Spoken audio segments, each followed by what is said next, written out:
بسم اللہ الرحمن الرحیم. برادران عزیز،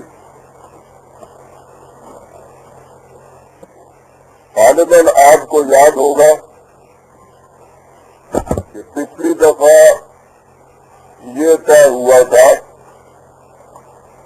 کہ آج کا درس استفسارات کے لیے مختص کر دیا جائے گا، یعنی پچھلے استفسارات کے جوابات کے بعد جتنے اور مزید سوالات آئے اس دوران میں آج کے درس میں ان کی مزید تشریح کر دی جائے گی. سوالات کے ضمن میں یہ عرض کر دوں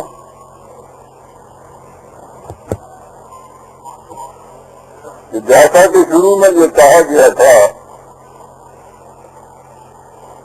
درس قرآن کریم کے دوران اگر کوئی ایسے نکات رہ گئے ہوں جن کی مزید وضاحت مطلوب ہو تو وہ دریافت کر لیے جائیں. لیکن میں نے دیکھا یہ ہے جو استفسارات آ رہے ہیں اس میں قرآن کے متعلق تو استفسارات کم ہوتے ہیں اور دیگر امور کے متعلق بہت کچھ ہوتا ہے. شعروں کے معنی پوچھے جاتے ہیں، مختلف لوگوں کے اعتراضات کیے جاتے ہیں، بعض دقتیں پیش کی جاتی ہیں قرآن یا علم کے متعلق نہیں. بعض فقہی مسائل پوچھے جاتے ہیں، فرقوں کے اختلافات میں مناظرہ بازیوں کی فراہم کیا جاتا ہے. یہ ان کا قصور نہیں، ہمارے ہاں یہ چیز صدیوں سے چلی آتی ہے. کچھ اس قسم کی بٹیر بازی میں لطف بڑا آتا ہے. تو اگرچہ ہمارے درس میں تو یہ انداز ہے نہیں، ہم تو ان چیزوں میں الجھتے ہی نہیں، تو وہ سمجھتے ہیں کہ چلیے ایک موقع تو ہمارے ساتھ آیا، اس میں ہی کچھ اس ذوق کی لذت ہو جائے گی. میں ان بھائیوں سے عرض کروں گا کہ وہ اس ذہنیت کو ختم کریں، بدل لیں. اس سے بڑا نقصان ہم نے اٹھایا ہے.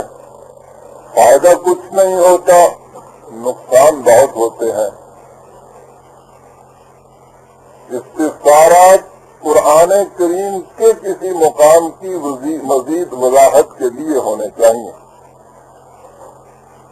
تو میں ان استفسارات میں بھی سب سے پہلے وہی لوں گا جو قرآن کریم سے متعلق ہے بلا واسطہ، اس کے بعد وہ جو بالواسطہ اس سے متعلق ہے، اور جن میں وہ شعروں کے مطلب پوچھے گئے ہیں یا اسی قسم کے اور مہمیں پیش کیے گئے ہیں کہ ان کا حل دیجیے، انہیں میں چھوڑ دوں گا معذرت کے ساتھ.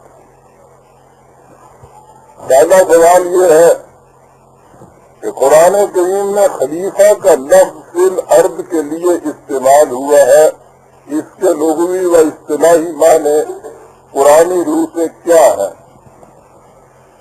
خلیفہ کے معنی ہے پیچھے آنے والا، جانشین. آدمی کے متعلق جہاں قرآن نے انی جاعل فی الارض خلیفہ کہا ہے تو عام طور پہ اس کے معنی ترجمہ کیا جاتا ہے کہ خدا نے کہا کہ میں دنیا میں اپنا خلیفہ بنا کر بھیجنے والا ہوں.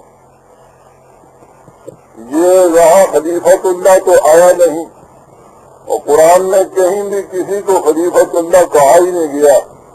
اور اللہ کا خلیفہ کس طرح سے کوئی ہو سکتا ہے جب اس کے معنی جانشین یا پیچھے آنے والا ہو؟ وہ جانشینی کا تو سوال اس وقت پیدا ہوگا جب اللہ معاذ اللہ خود موجود نہ رہے اور اس کے بعد اس کے سکسیسر کی ضرورت پیش آئے. تو یہ تصور غلط ہے کہ انسان اس دنیا میں خدا کا خلیفہ ہے، یہ ٹھیک ہے کہ بعد میں استعمال سے اس کے معنی، کیونکہ عام طور پہ حکومت میں ہی خلافت آتی تھی، ایک صاحب امر کے بعد دوسرا جانشین اس کا صاحب امر خلیفہ کہلاتا تھا، اس لیے خلیفہ کے معنی میں حکومت کی اتھارٹی بھی شامل ہو گئی، لیکن اس کے بنیادی اور لغوی معنی تو جانشین ہی کے ہیں۔ اور جہاں یہ لفظ آیا ہے قرآن میں آدمی کے لیے، اس کی وضاحت دوسری جگہ قرآن نے خود کر دی ہے، جہاں کہا کہ انسانوں سے پہلے کرۂ ارض پر کوئی اور مخلوق بچتی تھی، وہ نہیں رہی، تو اس مخلوق کا خلیفہ یہ آدمی ہوا، اس کا جانشین اس کے بعد میں آنے والا یہ انسان ہے۔ تو خلیفہ فی الارض کے معنی جہاں تک یہ آدم کا تعلق ہے، اس کے معنی یہی ہے، اپنے سے پہلی مخلوق کا جانشین اس دنیا کے اندر۔ دوسرا سوال اسی میں ہے، خلافت نیابت کے معنوں میں ہے یا جانشینی کے معنوں میں؟ میں نے عرض کیا کہ یہ جانشینی ہی کے معنوں کے اندر آتا ہے، لیکن بعد میں اس کا استعمال حکومت کے ساتھ جو اقتدار ہے وہ بھی اس کے اندر شامل ہو جاتا ہے۔ حضرت ابوبکر صدیق رضی اللہ تعالیٰ عنہ خلیفۃ الرسول تھے، کیا حضرت عمر حضرت ابوبکر صدیق کے خلیفہ تھے یا خلیفۃ الرسول؟ اور بعد میں آنے والے سب خلیفۃ الرسول تھے۔ حضرت ابوبکر صدیق جب خلیفہ منتخب ہوئے تو تاریخ میں ہے کہ انہیں کسی نے خلیفۃ اللہ کہا، آپ نے فوراً روک دیا کہ خلیفۃ اللہ کوئی شخص نہیں ہو سکتا، میں خلیفۃ الرسول ہوں، رسول کا جانشین، رسول کے بعد آنے والا، چنانچہ انہیں خلیفۃ الرسول کہا گیا۔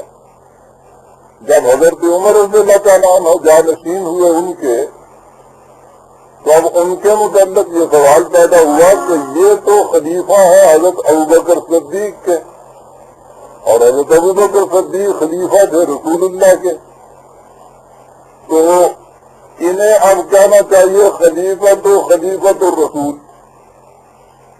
تو آپ نے یہ کہا کہ اگر یہ سلسلہ آگے بڑھا تو یہ کیسے بات چلے گی؟ ہر ایک کے لیے کتنے لفظ خلیفہ کے استعمال کرنے پڑیں گے؟ اس لیے آسان شکل اس کی یہ ہے کہ اسے امیر المومنین کہہ دیا جائے۔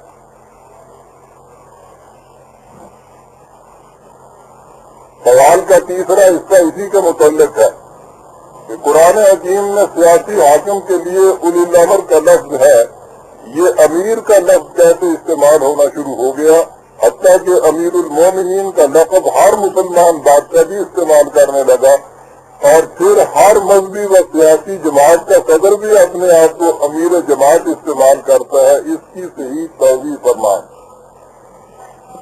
جیسا کہ میں نے عرض کیا کہ حضرت عمر نے اس دشواری سے بچنے کے لیے کہ ہر نیا آنے والا خلیفہ اپنے لیے رسول اللہ صلی اللہ علیہ وسلم کے بعد جتنی اسٹیجز کے بعد وہ آئے گا اتنی مرتبہ اسے خلیفہ کا لفظ استعمال کرنا پڑے گا، تو جو بڑی دشواری پیش کرتا ہے، امیر المومنین کا لقب اختیار کیا۔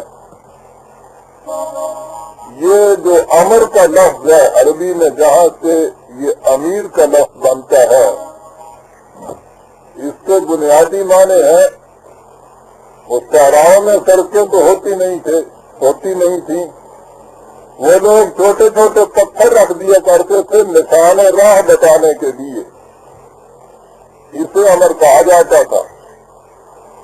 برحقیقت یہ جسے عمارت کہا جاتا ہے ہمارے ہاں، وہ تو نشان راہ دکھانے والا ہوتا ہے، رہنمائی کرنے والا ہوتا ہے، اور یہیں سے یہ لفظ صرف مشورے کے معنی میں استعمال ہونے لگ گیا۔ قرآن میں یہ لفظ مشورے کے معنوں میں آیا ہے، مشورہ دینے والا۔ لیکن اس کے بعد جب یہ ہیڈ آف دی اسٹیٹ کے لیے لفظ استعمال ہوا، یہ صاحب امر ہوا، تو اس کے معنی اتھارٹی کے ہو گئے۔ تو ابتداءً امیر المومنین کا لفظ اگر اس معنی میں تھا کہ مسلمانوں کی رہنمائی کرنے والا، دنیا کے ایسے معاملات میں جہاں اس کی نشان راہ کی ضرورت ہے اس کی نشاندہی کرنے والا، مشورے کے معنی میں ہوگا کہ ان کا مشیر، اتھارٹی کے معنی میں ہوگا تو پھر صدر مملکت، ان معنوں میں یہ لفظ استعمال ہوتا تھا۔ اور چونکہ قرآن کی روح سے خواہ اس کا وہ خلیفۃ المسلمین ہو یا امیر المومنین ہو، کسی کو اس کا تو حق حاصل نہیں کہ دوسروں سے اپنی عقائد کرائے، اس لیے اس میں اس معنی میں امر یا حاکم کا تصور جو آج کل ہمارے ہاں ہے یہ تو قرآن کی روح سے ہو ہی نہیں سکتا۔ قرآن کی روح سے عقائد صرف خدا کی ہے، یہ نظام حکومت آپ کا خدا کے قوانین کو نافذ کرنے والا اور ان کی عقائد کرنے والا ہے، اور خود جو آدمی سربراہ مملکت یا ہیڈ آف دی اسٹیٹ ہوگا وہ سب سے پہلے خود ان قوانین کی عقائد کرے گا، اور اس کے بعد ایک اجتماعی نظم و نسق کی شکل میں انہی قوانین کی عقائد دوسرے مسلمانوں سے بھی کرائے گا۔ امیر المومنین کے شروع کے معنی تو یہی تھے، اور بعد میں پھر جب یہ خلافت کا تصوری ملوکیت میں بدلا تو پھر تو اس کے معنی ڈنڈے والا ہو گیا، اور جو وہ چلا ہے یہی ابھی تک چلا آ رہا ہے۔ اور پھر جو اس کے بعد اپنے آپ کو یعنی فلاں جماعت کا امیر یا فلاں مجلس کا امیر ان معنوں میں استعمال کرتے ہیں، تو میں تو نہیں سمجھتا کہ اس کے صحیح معنی کیا ہوتے ہیں۔ اگر امیر کے معنی اتھارٹی کے ہیں تو پھر یہ ہو سکتا ہے کہ وہ اپنے آپ کو اس جماعت کی اتھارٹی سمجھتے ہوں۔ قرآن کی روح سے اس لفظ کے یہی معنی۔ دوسرا سوال ہے، کیونکہ یہ قرآن کریم کے سمجھنے کے ضمن میں ہی ہے اس لیے میں اس کو ساتھ ہی دوسرا لے لیتا ہوں۔ مجموعہ جات احادیث میں ایک جز محض واقعات و مشاہدات کا ہے جن کی حیثیت خالصتاً تاریخی ہے۔ ان میں کچھ واقعات صحیح بھی ہو سکتے ہیں اور کچھ غلط بھی، یہ بالکل صحیح ہے، ان کی حیثیت تاریخی ہے، اور جو مجموعے ہمارے پاس اس وقت موجود ہیں اس اعتبار سے بھی ان میں بعض صحیح باتیں بھی ہیں، بعض غلط باتیں بھی ہیں۔ لیکن احادیث میں دوسرا جز ایمانی عبادات، عقائد اور احکام سے تعلق رکھتا ہے جن کو نبی اکرم صلی اللہ علیہ وسلم کی طرف منسوب کیا جاتا ہے۔ یہ واضح ہے کہ جزء ثانی کے بارے میں ایک مسلمان کو بہت احتیاط برتنی چاہیے، یہ صحیح ہے، بڑی احتیاط برتنی چاہیے۔ پہلے جز کے متعلق بھی بڑی احتیاط برتنی چاہیے۔ اگر وہ تاریخ کسی مورخ کی مرتب کرتا ہو تو اس میں اگر غلط باتیں ہیں تو آپ کہہ دیں گے کہ اس مورخ کی غلطی ہے، لیکن اگر آپ حدیث میں بیان کردہ کسی واقعہ کے متعلق یقین یہ رکھیں کہ وہ رسول اللہ صلی اللہ علیہ وسلم نے ارشاد فرمایا، اور اس کے بعد آپ یہ بھی کہیں کہ صاحب وہ تاریخی واقعہ غلط ہے، تو آپ سوچتے ہیں کہ آپ اس غلطی اور جھوٹ کی نسبت کہاں جا کے کر رہے ہیں۔ یہی بنیادی فرق ہے۔ ہم کہتے یہ ہیں کہ ان باتوں کے متعلق صرف یہ کہو کہ فلاں حدیث کے مجموعہ جمع کرنے والے نے اپنی دانست میں اسے رسول اللہ کی طرف منسوب کر دیا۔ اگر وہ کسی تاریخی واقعہ کے خلاف ہے تو ہم کہیں گے کہ رسول اللہ صلی اللہ علیہ وسلم نے ایسا نہیں فرمایا، یہ آپ کی حدیث ہو نہیں سکتی، یہ حدیث رسول کا انکار نہیں، یہ ایک حدیث کے متعلق اس بات کا انکار ہے کہ وہ رسول اللہ کی نہیں ہے۔ ان دونوں میں بڑا فرق ہوتا ہے۔ جب آپ اسے حدیث رسول اللہ کہہ دیں گے تو پھر اس کے بعد یہ کہنا کہ صاحب یہ غلط ہے، یہ تو آپ دیکھتے ہیں کہ بات کہاں جا پہنچی۔ بات یہی ہے، جو غلط ہے اس میں وہ رسول اللہ کی نہیں ہے، وہ حدیث رسول اللہ کی نہیں ہے، اس لیے حدیث کی غلطی نہیں ہم کہہ رہے، ہم کہہ یہ رہے ہیں کہ حدیث جمع کرنے والے کی غلطی تھی کہ اس نے غلط بات کو رسول اللہ کی طرف منسوخ کر دی۔ احتیاط کی ضرورت دونوں حصوں میں ہے۔ بہرحال انہوں نے یہ کہا ہے کہ دوسرا حصہ جس کا تعلق عبادات اعتقادات وغیرہ سے ہے اس میں بڑی احتیاط کی ضرورت ہے۔ آگے چلیے، شروع اسلام کی طرف سے یہ چیز بہت شدت سے لکھی جاتی ہے کہ اگر احادیث بھی جزو دین ہے تو حضور اپنی زندگی میں ان کا مجموعہ مرتب کر کے امت کے حوالے کر جاتے۔ بالکل صحیح ہے۔ جب ایک آخری نبی دنیا میں آئے اور اگر جو کچھ بھی اس نے دیا ہے قیامت تک کے لیے غیر متبدل ابدی طور پر تمام مسلمانوں کے لیے ہر زمانے میں واجب عطایت ہو، اس سے ذرا بھی انحراف نہ کر سکے کوئی، اس سے ذرا ادھر ادھر نہ ہٹ سکے، اسلام کا یہ تقاضا ہو، تو اس آخری نبی کے لیے یہ فریضہ رسالت ہو جائے گا کہ وہ ہر ایسی چیز کو محفوظ طور پر مرتب کر کے مدون کر کے امت کے حوالے اس شکل میں کرے کہ اس میں کسی قسم کی غلطی کا احتمال، کسی قسم کا شک و شبہ نہ رہے، جب تو وہ دین بن سکے گی۔ اگر امت کے اوپر فریضہ یہ عائد ہو جائے کہ اس نے ان تمام اقوال اور ارشادات رسول اللہ کی قیامت تک کے لیے پابندی کرنی ہے، ایک ایک جز کی پابندی، اور وہ ارشادات کہیں محفوظ شکل میں امت کے پاس ہو نہیں، تو پھر اس کے بعد کیا ہوگا؟ یہی جو کچھ ہو رہا ہے امت کے اندر، یہی امت نہیں طے کر سکی کہ نماز میں ہاتھ کہاں باندھنے چاہیے۔ تو یہ فریضہ رسالت تھا کہ جو چیز امت کے لیے قیامت تک کے لیے واجب الاطاعت ہونی ہے اس کا محفوظ مجموعہ امت کے پاس دیا جاتا اور وہ مصدقہ ہوتا، مستند ہوتا۔ وہ کہتے ہیں کہ سوال یہ پیدا ہوتا ہے کہ آیا انبیاء علیہ السلام سابقہ پر ہر زمانے میں دین کو تحریری طور پر ہی پیش کرتے رہے؟ جی ہاں، قرآن کریم میں تمام انبیاء کرام کے متعلق یہی آیا ہے کہ ان کو کتاب دی گئی تھی، وہ اپنی امت کو کتاب ہی دے کے جاتے تھے۔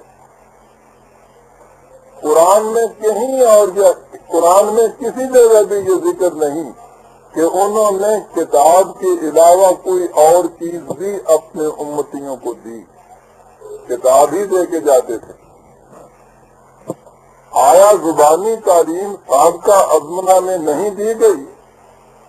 دی جاتی ہوگی، لیکن ایک نبی اپنے بعد امت کے لیے جو چھوڑ کر جاتا تھا وہ کتاب ہی ہوتی تھی، جس سے معلوم ہوتا ہے کہ نبی اپنے سامنے کے لوگوں سے کتاب پر جو عمل کراتا تھا وہ ہدایات تو ہوتی تھی، لیکن مستقل طور پر رہنے کے لیے غیر متبدل جو جز ہوتا تھا تعلیم کا وہ کتاب کے اندر ہوتا تھا اور کتاب ہی آگے چلتی تھی۔ اور اگر دین ہمیشہ کتابی صورت میں ہی سابقہ کے حوالے ہوتا رہا تو اس میں تعریف نہ صرف ممکن تھی بلکہ ہوتی بھی رہی۔ جی ہاں، سابقہ کتابوں کے اندر تعریف ہوتی رہی، قرآن خود یہ بتاتا ہے کہ اس میں تعریف کی گئی۔ لہذا احادیث کو محض اس واسطے دین نہ ماننا کہ حضور اس کو کتابی صورت میں امت کے حوالے نہیں کر گئے کوئی یقینی دلیل نظر نہیں آتی۔ بات میں نہیں سمجھتا تھا، یعنی ایک کہا جاتا ہے کہ سابقہ انبیاء کرام تحریری شکل میں بھی دے کر گئے تو اس میں بھی تعریف ہو گئی، تو جو چیز تحریری شکل میں نہ دی گئی ہو اس میں تو تعریف اور اس میں تو الحاق اور اضافوں کا بہت زیادہ کھلا ہوا میدان رہ گیا.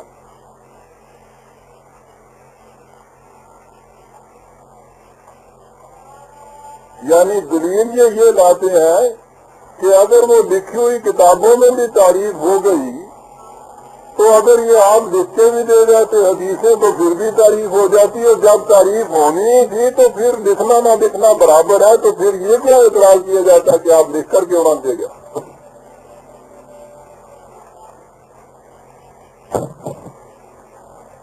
قرآن کریم بھی لکھ کر دیا گیا اور اس کی حفاظت کا ذمہ خدا نے خود لیا, اور اس حفاظت کی ذمہ داری کا نتیجہ یہ ہے کہ آج تک قرآن کے اندر ایک حرف کا تغیر و تبدل نہیں ہو سکا. اسے چھوڑیے کہ تاریخی طور پر یہ چیز کس طرح سے محفوظ ہم تک آئی, لیکن یہ واقعہ ہے نا کہ جس چیز کے متعلق یہ مقصود تھا کہ وہ ہمیشہ کے لیے غیر متبدل رہے, اس کے لیے یہ انتظام ہوا ہمارے ہاں کہ وہ اسی شکل میں غیر متبدل شکل میں اصلی شکل میں امت کے پاس موجود ہے. اگر قرآن کریم کے ساتھ نبی اکرم صلی اللہ علیہ وسلم کا منشا یہ ہوتا کہ کوئی اور چیز بھی اسی طرح سے محفوظ شکل میں غیر متبدل صورت میں قیامت تک کے لیے جماعت مومنین کا ضابطہ حیات بننی ہے تو وہ اسی قسم کی کتاب ایک اور صاحب دے جاتے. جس طرح سے قرآن محفوظ رہا ہے امت اسی طرح سے اس دوسرے صحیفے کو بھی اپنے پاس محفوظ رکھتی, تو دو محفوظ چیزیں تو چلی جاتی. لیکن یہ چیز کہ ایک کے متعلق تو اس قدر احتیاط برتی گئی کہ رسول اللہ صلی اللہ علیہ وسلم نے ایک نہیں 26 کاتبان حدیث کا ذکر آتا ہے ہمارے کاتبان قرآن کا, ایک نہیں 26 کے قریب. انہیں لکھواتے رہے, لکھا ہوا سنتے رہے, حفظ یاد کراتے رہے, ہر سال اس کا دورہ خود فرماتے رہے, دورہ کراتے رہے. یہ سارا کچھ محفوظ شکل میں مدینہ طیبہ کی مسجد کے اندر جو ہمارے ہاں کا مرکز کا حکومت کا دین کا, اس میں ایک بہت بڑے صندوق کے اندر ایک بڑی مجلد کتاب کی شکل کے اندر قرآن رکھا ہوا تھا.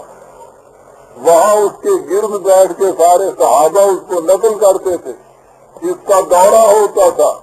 اور آپ نے اپنے آخری حج میں 1 لاکھ انسانوں کے مجمع میں اس چیز کا اعلان کیا کہ خدا نے جو کچھ مجھے دیا تھا میں نے تم تک پہنچا دیا ہے یا نہیں, اور انہوں نے اقرار کیا کہ پہنچا دیا. اور اس کے بعد آپ نے یہ فرمایا کہ جو میں نے تم تک پہنچایا ہے تم اب لوگوں تک پہنچاؤ. حضرت عثمان رضی اللہ تعالیٰ عنہ کے سامنے جو قرآن موجود تھا جب ان کی شہادت ہوئی ہے, آج بھی اس کا نسخہ دنیا کے اندر موجود ہے. اور اب تو وہ روس سے ہمارے صدر محترم اس نسخے کا عکس بھی لے کر وہاں سے چلے آئے ہیں, وہ موجود ہے یہاں. غیر مسلموں کی شہادت اس کے متعلق ہے کہ کس طرح سے تاریخ کے مختلف ادوار میں یہ گزرتا ہوا ہم تک پہنچا. اس دور کے دیگر صحابہ کے لکھے ہوئے قرآن کریم ہمارے پاس موجود ہے. تو اگر اس کے ساتھ قرآن ہی کی طرح کسی اور چیز کو بھی امت کے لیے ہمیشہ کے لیے غیر متبدل طریقے پر واجب العقائد رکھنا مقصود تھا, تو یہی فریضے کا دوسرا حصہ نبی اکرم صلی اللہ علیہ وسلم نے اسی طرح سے کیوں نہ ادا فرمایا کہ اس کو بھی اس طرح سے ایک حفیظے کی شکل میں لکھ کر مدون فرما کر امت کو دیتے. امت اس کی اسی طرح سے حفاظت کرتی جس طرح سے امت نے قرآن کی حفاظت کی ہے, اور اس میں امت میں کسی قسم کا اختلاف نہ پیدا ہوتا. یہ ہے وہ چیز, نہ کہ یہ کہ چونکہ سابقہ انبیاء کی کتابوں میں تعریف ہو گئی اس لیے رسول اللہ اگر لکھا کے جاتے تو پھر بھی تعریف ہوتی، تو یہ تو اعتراض قرآن پہ بھی پڑ جاتا ہے کہ سابقہ انبیاء کی کتابوں میں تعریف ہوئی، قرآن کو لکھ کے دے دیا گیا تو اس سے کیا بنا تھا، لیکن آگے تو بات چلتی نہیں، قرآن میں تو تعریف نہیں ہوئی۔ اس لیے برادران عزیز رسول اللہ صلی اللہ علیہ وسلم امت کو محفوظ رکھنے کے لیے جو کچھ بھی دے کے جاتے امت اس کو محفوظ رکھتی۔ حضور نے اس کے علاوہ دوسری چیز دی نہیں ہے، خود احادیث میں یہ چیز موجود ہے کہ نبی اکرم صلی اللہ علیہ وسلم کی وفات کے بعد لوگ جب آئے ہیں تعزیت کے لیے تو حضرت عباس سے یہ پوچھا گیا کہ آپ نے کیا چھوڑا ہے؟ انہوں نے کہا کہ حضور نے اس قرآن کے علاوہ جو اس جلد کے اندر ہے اور کچھ نہیں چھوڑا۔ اور واقعہ یہ ہے، لہذا یہ چیز جو ہے، یہ دلیل کہ میں یہ کہنا کہ آپ لکھ کر کیوں نہ دے گئے، یہ کوئی بات نہیں، یعنی ان کے نزدیک کوئی بات نہیں، لیکن آپ دیکھیں گے دین کے نقطۂ نگاہ سے یہی تو اہم بات ہے۔ اس سے تو یہ معلوم ہوتا ہے کہ رسول اللہ صلی اللہ علیہ وسلم کا یہ منشا ہی نہیں تھا۔ اگر یہ مقصود ہوتا تو اس کے لیے جیسا قرآن کا اہتمام کیا گیا تھا اس کا بھی اسی طرح سے اہتمام کیا جاتا، اور اگر وہ محفوظ شکل کے اندر امت کے پاس موجود ہوتا، حضور دے کر جاتے، یہ منشا ہوتا، تو پھر یہ چیزیں جتنی آج آپ جھگڑے کی کہہ رہے ہیں یہ تو پھر اٹھتی نہیں۔ اس کے متعلق کیونکہ میں بہت کچھ لکھ چکا ہوں اپنے ہاں، اس لیے میں زیادہ تفصیل میں نہیں جانا چاہتا۔ ایک سوال ہے، اور یہ ہے وہ سوال کہ جو خالص درس سے متعلق آتے ہیں۔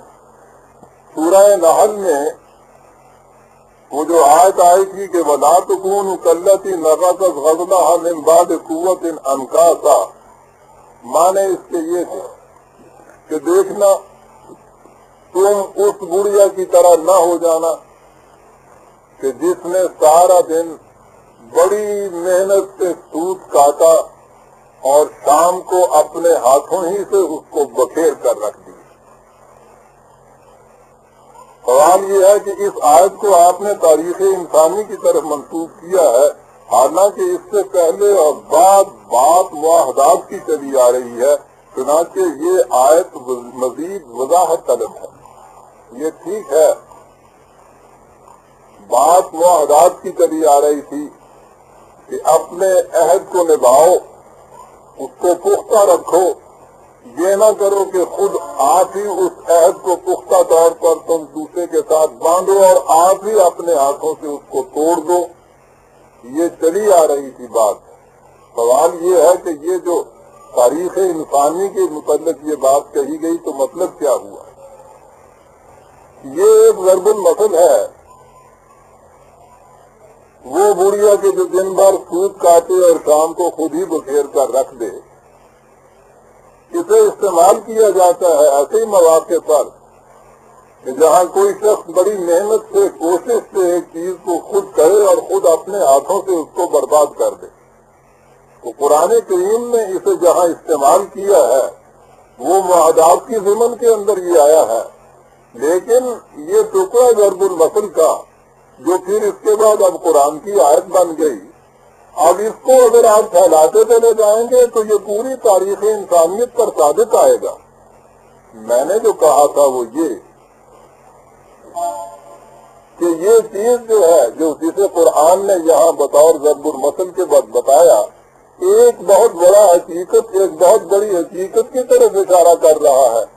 اسی سے اگر آپ تاریخ انسانیت کو پرکھیں تو آپ نظر آئے گا کہ ہر دور میں انسانوں نے وحی کی مدد کے بغیر جو کچھ کیا، میں اس کی طرف اشارہ کر رہا ہوں۔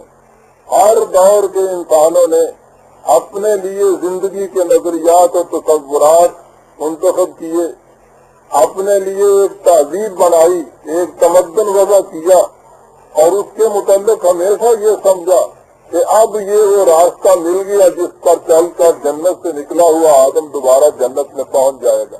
ہر دور کی تہذیب والوں نے یہ دعویٰ کیا، اور اس کے بعد آسمان کی آنکھوں نے یہ عبرت میں منظر بھی دیکھا کہ اسی کام میں تھوڑے سے عرصے کے بعد اپنے ہی بنائے ہوئے قصر تعظیم کو اپنے ہی ہاتھوں سے ڈھیر کر کے رکھ دیا. ساری تاریخ اس کی شہادت دیتی چلی آ رہی ہے. وہ جو کہا تھا اقبال نے ان سے کہ تمہاری تہذیب اپنے خنجر سے آج ہی خودکشی کرے گی، تو وہ بھی قرآن ہی کی اسی ضرب المثل کی تشریح تھی. آپ دیکھ رہے ہیں ہماری آنکھوں کے سامنے یہی تہذیب کی جس کو اس سے تھوڑا سا عرصہ پہلے اس قدر آسمان پہ چڑھایا جا رہا تھا، کس طرح خود اس تہذیب کے حامل اپنے ہاتھوں سے اس کی خود کے سود کو بکھیر رہے ہیں. تو یہ اصل میں قرآن کریم کے اس بیان کردہ تمثیلی کلیہ کی تشریح تھی کہ جہاں بھی اسے اپلائی کریں گے آپ دیکھیں گے کہ یہ حقیقت آپ کو واضح طور پہ نظر آئے گی. وجود اس تہذیب و تمدن اور نظریہ زندگی کے جو خدا کی طرف سے انسانوں کو ملا، اس کی یہ حقیقت ہے کہ وہ ہمیشہ کے لیے رہنے کے قابل ہوتا ہے.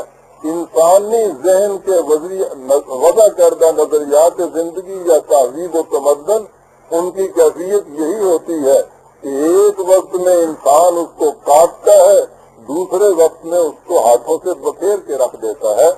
تو قرآن کریم میں جہاں جہاں ضرب الامثال آئی ہیں، محاورے آئے ہیں، کلیے آئے ہیں، تو وہ اپنے اس مقصد کے پیش نظر قرآن نے اس مقام پہ ان کو رکھ دیا ہے. لیکن انہیں ہم دنیا کے علوم کی روشنی میں جب ہم دیکھتے ہیں تو ان سے اور بہت سی حقیقتیں واضح ہوتی ہیں. میں نے جو اسے تاریخ انسانی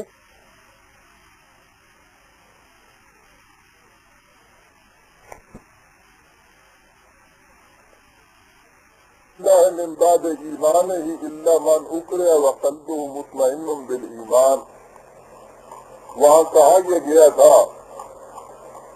کہ جس شخص کا سینہ کفر کے لیے کھل گیا ہو وہ ہے کہ جسے کافر کہیں گے. لیکن ایسا شخص کہ جس کا دل ایمان پر مطمئن ہو لیکن اسے مجبور کر دیا جائے کسی دوسری بات کے لیے اور اس مجبوری کے عالم میں اس سے وہ کچھ کرا دیا جائے تو اسے آپ کافر نہیں کہیں گے. تو میں نے اس کی تشریح میں یہ کہا تھا کہ یہ جو کہا گیا ہے کہ اسے مجبور کر دیا جائے تو یہ کسی بات کے کہلوانے پہ مجبوری کی بات نہیں ہے. یہ جو ہمارے ہاں کہا جاتا ہے کہ آدمی مطلب کے ماتحت بشک جھوٹ بول دے اور اس کی سند میں یہ لے آتے ہیں آیت، یہ غلط بات ہے. یہ پھر اس کے بعد دین کا کلیہ بنا لینا کہ کسی بڑے مقصد کے حاصل کرنے کے لیے جھوٹ بولنا نہ صرف جائز ہوتا ہے بلکہ واجب بھی ہو جاتا ہے. تو میں نے کہا تھا کہ یہ تو دین کی پوری بنیاد کو اپنی جگہ سے ہٹا دیتا ہے. اس کی بنیادی راست بازی کے اوپر اور صداقت کے اوپر ہے. اگر ذرا سے بلند مقصد کے لیے انسان جھوٹ بولنا جائز ہی نہیں واجب سمجھ لے تو پھر صداقت اور سچ کے لیے مقام وہی رہ جائے گا نا جہاں کوئی نقصان نہ انسان کا ہوتا ہو. اور جہاں نقصان نہیں ہوتا اگر وہاں آدمی سچ بولتا ہے تو اس سچ کے اندر خوبی کیا ہے؟ یہ تو ہر شخص کرتا ہے. جھوٹ تو بولتا ہی نہیں ہے جہاں اسے پتہ چلے کہ جھوٹ بولنے سے کچھ نقصان ہوتا ہے. تو میں نے کہا یہ تھا کہ یہ اس چیز کے لیے دلیل نہیں بن سکتی. یہ تو کسی ایسے امر کے متعلق ہے کہ جو مجبوراً کسی سے کرا دیا جائے.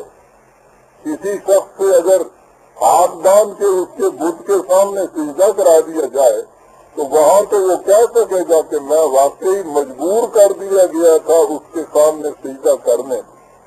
لیکن اگر اس کو اس وقت یہ کہا جائے کہ تم کہو کہ خدا نہیں خدا میرا یہ بت ہے، کہو، اس کہلانے کے اوپر کوئی کسی کو مجبور نہیں کر سکتا. یہ شکل ہو سکتی ہے آپ کہیں کہ صاحب اس کو اذیت دی گئی اور اس نے یہ کہہ دیا تو اس کے معنی یہ ہوئے کہ وہ اذیت برداشت نہیں کر سکا، اس نے اس اذیت سے بچنے کے لیے ایسا کہہ دیا. لیکن جسے آپ مجبوراً کہتے ہیں، کوئی بات کسی سے مجبوراً کہلوائی نہیں جا سکتی.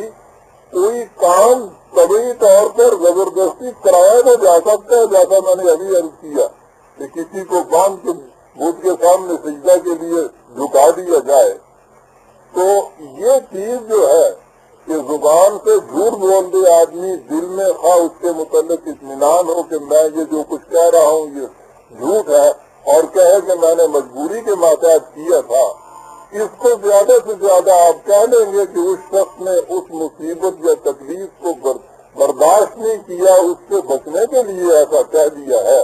یہ بات نہیں ہے کہ یہ جھوٹ بولنے کے لیے ایک کلیہ آپ کے ہاتھ میں آ جائے۔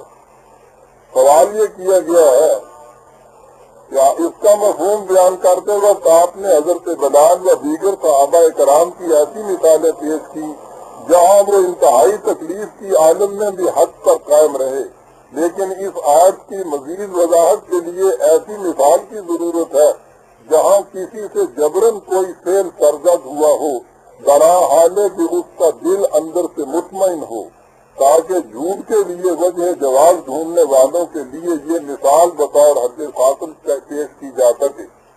یعنی پوچھا یہ گیا ہے کہ کیا ہمیں اس دور میں کوئی ایسی مثال ملتی ہے کہ کسی سے مجبوراً ایسا کچھ کرا دیا گیا ہو؟ مجھے نہیں ملی کوئی مثال۔ اس دور کے اندر تو زبان سے مجبوراً کچھ کرانے کی بھی کوئی مثال نہیں مل رہی۔ جتنی مثالیں مل رہی ہیں دور صحابہ کی وہ یہی مل رہی ہیں کہ انتہائی تشدد ان کے اوپر برتا گیا، لیکن ان میں سے کسی شخص نے زبان سے بھی یہ نہیں کہا کہ میں انکار کرتا ہوں، اپنے کلمہ کا انکار کرتا ہوں، حضور کی رسالت کا۔ جان دے دی ان لوگوں نے، ایسے واقعات موجود ہیں۔ پھانسی پہ لٹک گئے، صلیب پہ چڑھا دیے گئے، جان دے دی، قتل کر دیے گئے، لیکن انہوں نے زبان سے بھی یہ نہیں کہا ہے کہ ہم انکار کرتے ہیں اس چیز کا جسے ہم دل سے مانتے ہیں۔ اس کے برعکس یہ مثال کہ کسی سے مجبوراً کوئی ایسا کام یوں کرا دیا گیا ہو، میری نظر سے نہیں گزری۔ میں نے جو کہا تھا وہ یہی تھا کہ ہمیں قرآن کی تعلیم یہ ملتی ہے کہ کتنی تکلیفیں کیوں نہ ہوں، ایمان کا تقاضا یہ ہے کہ انسان زبان سے بھی اس کے خلاف نہ کہے اور جھوٹ بولنے پر آمادہ نہ ہو۔ تکلیف ہی تو ہے، اسے برداشت کر دے۔ اگر کوئی شخص برداشت نہیں کرتا تو اسے کمزوری کہا جائے گا، زیادہ سے زیادہ یہ کہا جائے گا کہ اس نے تکلیف کو نہ برداشت کرنے کی وجہ سے ایسا کر لیا، لیکن یہ کوئی چیز ایسی کریڈیٹیبل نہیں ہوگی، یہ کوئی ہنر مندی نہیں ہوگی، یہ ایمان کے محکم ہونے کا ثبوت نہیں ہوگا، یہ بلندی کریکٹر نہیں ہوگی، یہ کمزوری ہوگی۔ صحابہ کے دور میں مجھے اس کی کوئی مثال نہیں ملتی کہ انہوں نے زبان سے کچھ کہہ دیا ہو، یا دوسری طرف جو پوچھا گیا ہے ایسی مثال بھی میرے سامنے نہیں آئی کہ کسی سے مجبوراً اس قسم کا کام کوئی کرا دیا گیا۔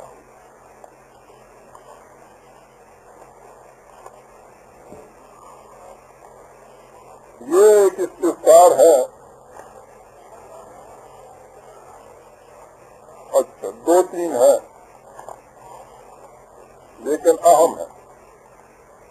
سابقہ مجلس استفسارات میں ایک سوال تھا کہ قرآن مجید میں وضو کی تو جزئیات تک موجود ہے مگر نماز جیسے اہم رکن کی تفاصیل نہیں ملتی، اس کی کیا وجہ ہے؟ آپ کا جواب تھا کہ قرآن نازل کرنے والا بہتر سمجھتا تھا کہ کس چیز کی جزئیات کا ادا کرنا ضروری ہے اور کس امر میں اصولی ہدایات ہی کافی ہیں۔ میں نے عرض کیا تھا کہ قرآن کریم کا انداز یہی ہے کہ اس کی ہر بات ہمیشہ کے لیے غیر متبدل طور پر رہنے کے لیے دی گئی۔ تمت کلمت رب کا صدقاً وعدلا لا مبدل لکلماتہ، خدا کی بات صدق و عدل کے ساتھ مکمل ہو گئی اور اب اس میں تبدیلی کرنے والا کوئی نہیں ہے، لہذا قرآن میں جو کچھ آیا ہے وہ ہمیشہ کے لیے ویسا ہی رہے گا، اس میں کوئی تبدیلی نہیں کر سکے گا۔ اس نے اگر کسی حکم کی جزیات دے دی ہیں تو وہ جزیات بھی غیر متبدل رہنے والی ہیں۔ اگر کسی حکم کو اس نے صرف اصولاً دیا ہے اور جزیات خود متعین نہیں کی تو اس کے معنی یہ ہے کہ وہ اس اصول کو ہمیشہ کے لیے غیر متبدل رکھنا چاہتا ہے۔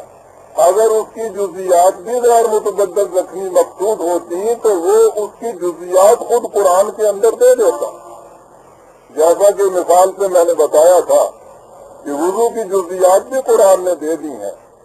اس کا مقصد ہی یہ ہے کہ وہ ہمیشہ کے لیے غیر متبدل رہیں۔ جو جزیات اس نے نہیں دی اس لیے نہیں دی کہ وہ دینا معاذ اللہ بھول گیا تھا، بلکہ اس لیے کہ وہ منشا نہیں تھا ان جزیات کے دینے کا، کہ جزیات بھی اگر دے دی جاتی تو وہ بھی ہمیشہ کے لیے غیر متبدل رہتی، اور چونکہ ان کا غیر متبدل رکھا جانا مقصود نہیں تھا اس لیے انہیں قرآن میں نہیں دیا گیا۔ اس پر مزید سوال یہ پیدا ہوتا ہے کہ اگر نماز کی جزیات وحی نے نہیں دی تو پھر ان کا تعین کس طرح ہونا چاہیے؟ اگر ان کا تعین خلافت علی منہاج نبوت حالات کے مطابق کرے گی تو کیا زکوٰۃ کی شرح کی طرح ان میں بھی وقتاً فوقتاً تبدیلی کی جا سکتی ہے؟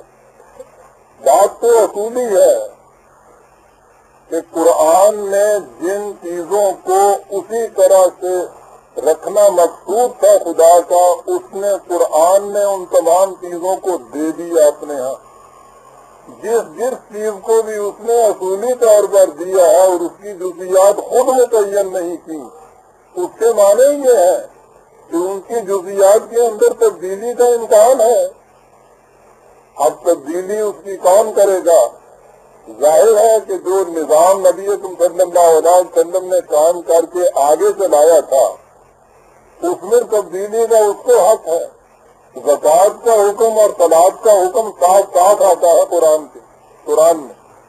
اگر ہم یہ تسلیم کرتے ہیں کہ چونکہ زکوٰۃ کی جزیات قرآن نے خود نہیں دی اس لیے خلافت علی منہاج نبوت کو یہ حق حاصل ہے کہ وہ اگر کسی وقت دین کے تقاضے کے مطابق سمجھے تو اس کی جزیات خود متعین کرے یا پہلے سے متعین ہوئی جزیات میں خود تبدیلی کرے۔ تو اسی طرح سے دوسرا حکم جو صلاۃ کا ہے اس کے متعلق بھی یہی صورت ہوگی۔ اصل یہ ہے کہ وہ صلاۃ کو ہمارے ہاں اتنی زیادہ اہمیت دی گئی ہے کہ زکوٰۃ کے متعلق تو ہم یہ تصور کرتے ہوئے کچھ جھجکتے نہیں ہیں، لیکن صلاۃ کے متعلق جب ذہن میں یہ بات آتی ہے تو ہم کچھ لرز اٹھتے ہیں، اس لیے کہ اس کے متعلق اتنی شدت سے ہمارے ہاں تاکید معاشرے نے کی ہے کہ اگر ایک شخص نماز میں ناک کے اوپر ہاتھ باندھنے کی بجائے سینے پہ ہاتھ باندھتا ہے تو اس کو صرف متعبد ہو جاتا ہے، مقدمے بازی ہو جاتی ہے، مسجدیں ڈھائی جاتی ہیں، پولیس بلائی جاتی ہے، اس لیے کہ شاید اتنے سے فرق سے نماز نہیں ہوئی۔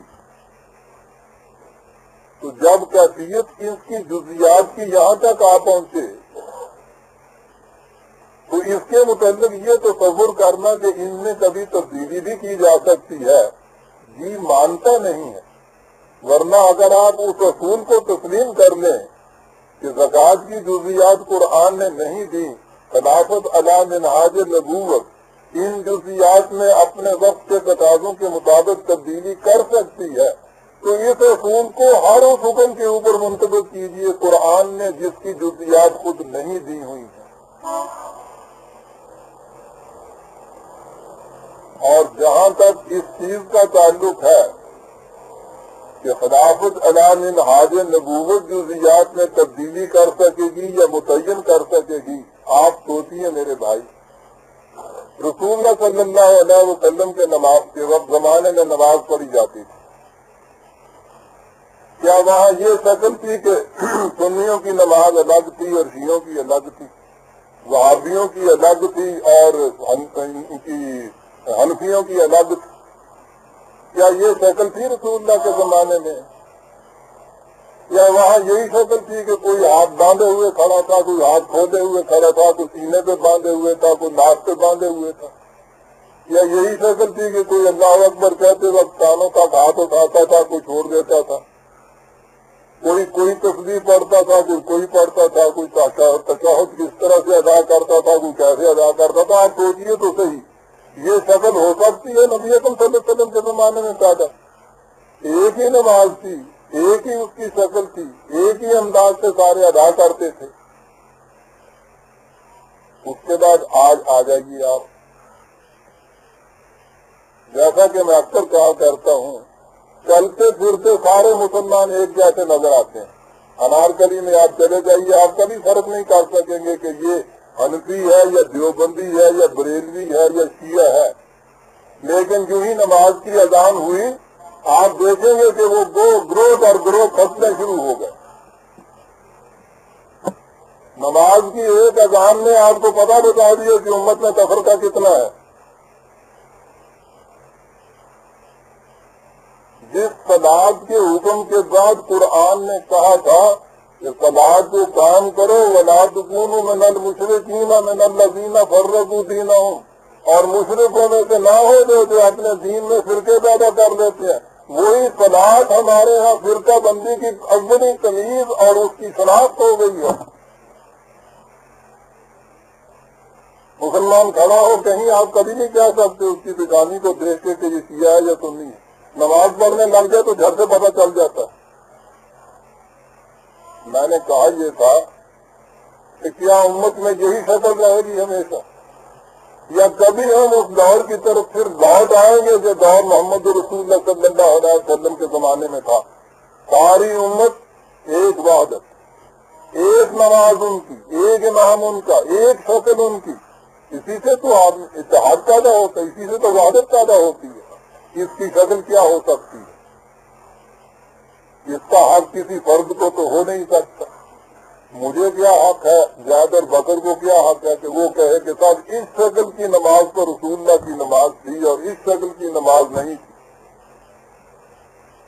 اس سے تو 1300 برس میں اتنی سی بات بھی حل نہیں ہو سکی کہ آمین اونچی کہنی چاہیے یا خفی آواز سے کہنی چاہیے، کوئی فرد یہ نہیں کر سکتا۔ میں نے کہا یہ ہے کہ اگر خلافت علی منہاج نبوت پھر سے آپ قائم کر لیں تو اسے یہ حق پہنچتا ہے کہ وہ ان تمام افتراقی چیزوں کو جو الگ الگ کی جا رہی ہیں ان کو سامنے رکھ کے ایک شکل صلاۃ کی آج سے متعین کر دے اور اس شکل کے اوپر سارے مسلمان کاربند ہو جائے، تو کم از کم آج کے اجتماعات میں یہ شکل تو نہ ہو جو آج نظر آ رہی ہے۔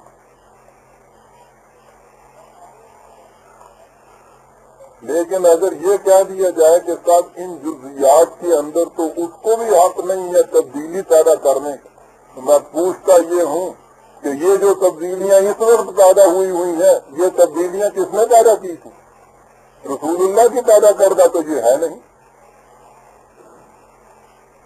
یہ غلط پیدا کردہ جزیات جو ہیں ان کے اوپر تو ہم شدت سے مصر ہیں کہ ان کو باقی رکھا جائے، لیکن اگر ان تفرقہ انگیز جزیات کو مٹا کر ایک وحدت کے اوپر کام کرنے کی شکل پیدا کرنے کا سوال ہو، اس سے کوحرام مچا دیا جاتا ہے کہ صاحب دیکھیے نماز جیسی چیز کے اندر بھی یہ کہہ رہے ہیں کہ تبدیلیاں ہوں گی۔ تبدیلیاں کاہے کے لیے کہی جا رہی ہیں؟ انتشار میں وحدت پیدا کرنے کے لیے، تفرقہ میں توحید پیدا کرنے کے لیے۔ یہاں وحدت میں تفرقہ پیدا کرنے کے لیے جزیات کے اندر فرق ہو گیا۔ ان جزیات کو کسی طرح سے سمٹا کر ایک وحدت کی شکل پیدا کر کے امت کو اس کے اوپر لے آیا جائے گا تو آپ دیکھیں گے پھر اگلی باتوں میں بھی آپ کے یہاں یہ توحید پیدا ہو جائے گی۔ ورنہ آپ 1000 کوشش کیجیے، ایک مرکز میں مسلمان کو جمع کیجیے، جو ہی نماز کی اذان ہوئی اور آپ کی ایک متحدہ جماعت ہٹ کے فرقوں میں بٹ گئی۔ لہذا میرے عزیزان، قرآن نے جن جزیات کو چھوڑ دیا ہے اس کا مقصد ہی یہ تھا، خدا کا منشا یہ تھا کہ ان کی جزیات ہمیشہ کے لیے غیر متبدل نہیں رہیں گی۔ اب ان جزیات کے متعین کرنے کا یا ان میں تغیر و تبدل کرنے کا حق کسے ہے؟ کسی فرد کو یہ حق نہیں ہے. یہ حق تھا اس نظام کو جو رسول اللہ صلی اللہ علیہ وسلم نے متعین فرمایا، جو اسی طرح سے آگے چلا. جب وہ نظام نہ رہا وہ شکل بدل گئی، امت تفرقوں میں اندر بٹ گئی. پھر سے وحدت پیدا کرنے کی صورت یہ ہے کہ پھر سے اسی نظام کی احیا کیجیے اور اس کو اتھارٹی دیجیے اس کی کہ وہ ان تمام تفرقوں کو مٹا کے ایک متعین شکل اس کی پیدا کرے. وہ شکل ہوگی دین کی جو نبی اکرم صلی اللہ علیہ وسلم کے زمانے میں پیدا ہوئی تھی. قرآن کا منشا یہ تھا. دوسرا سوال یہ ہے، ایک حدیث میں ہے الید العلیٰ خیر من ید السفلی، یعنی اوپر والا ہاتھ نیچے والے ہاتھ سے بہتر ہوتا ہے. آپ نے ایک درس میں اس پر تنقید فرماتے ہوئے اسے وضیح حدیث قرار دیا ہے. میرے خیال ناقص میں اس حدیث کو اپنے متن کے لحاظ سے صحیح ہونا چاہیے. اس کی تعلیم محض یہ ہے کہ دینے والا لینے والے سے بہتر ہے، اور یہ چیز قرآن کریم کی تعلیم کے مطابق ہے کہ مسلمان کو دینے والا بننا چاہیے، لینے والا نہیں. اس حدیث سے یہ مفہوم نہیں ظاہر ہوتا کہ مسلمانوں میں ایک طبقہ لینے والا موجود رہنا چاہیے اور پھر ایک طبقہ ان کو دیتا رہے اور اپنی بالادستی کا اظہار کرتا رہے.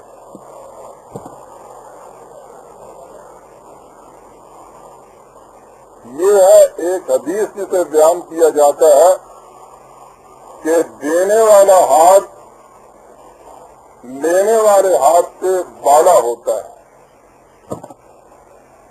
اگر اس سے یہ مقصد ہے کہ مسلمانوں کو اس کی تاکید کی جائے کہ وہ غیر مسلموں کے مقابلے میں ہمیشہ دینے والے رہے، ان کے محتاج بن کر نہ رہیں، اس لیے کہ ان کے ہاں تصور یہ ہے، غیر مسلموں کے ہاں تصور یہ ہے کہ دینے والا ہاتھ ہمیشہ اونچا ہوتا ہے لینے والے ہاتھ سے، محتاج ذلیل ہوتا ہے، دینے والا اس سے بالا ہوتا ہے.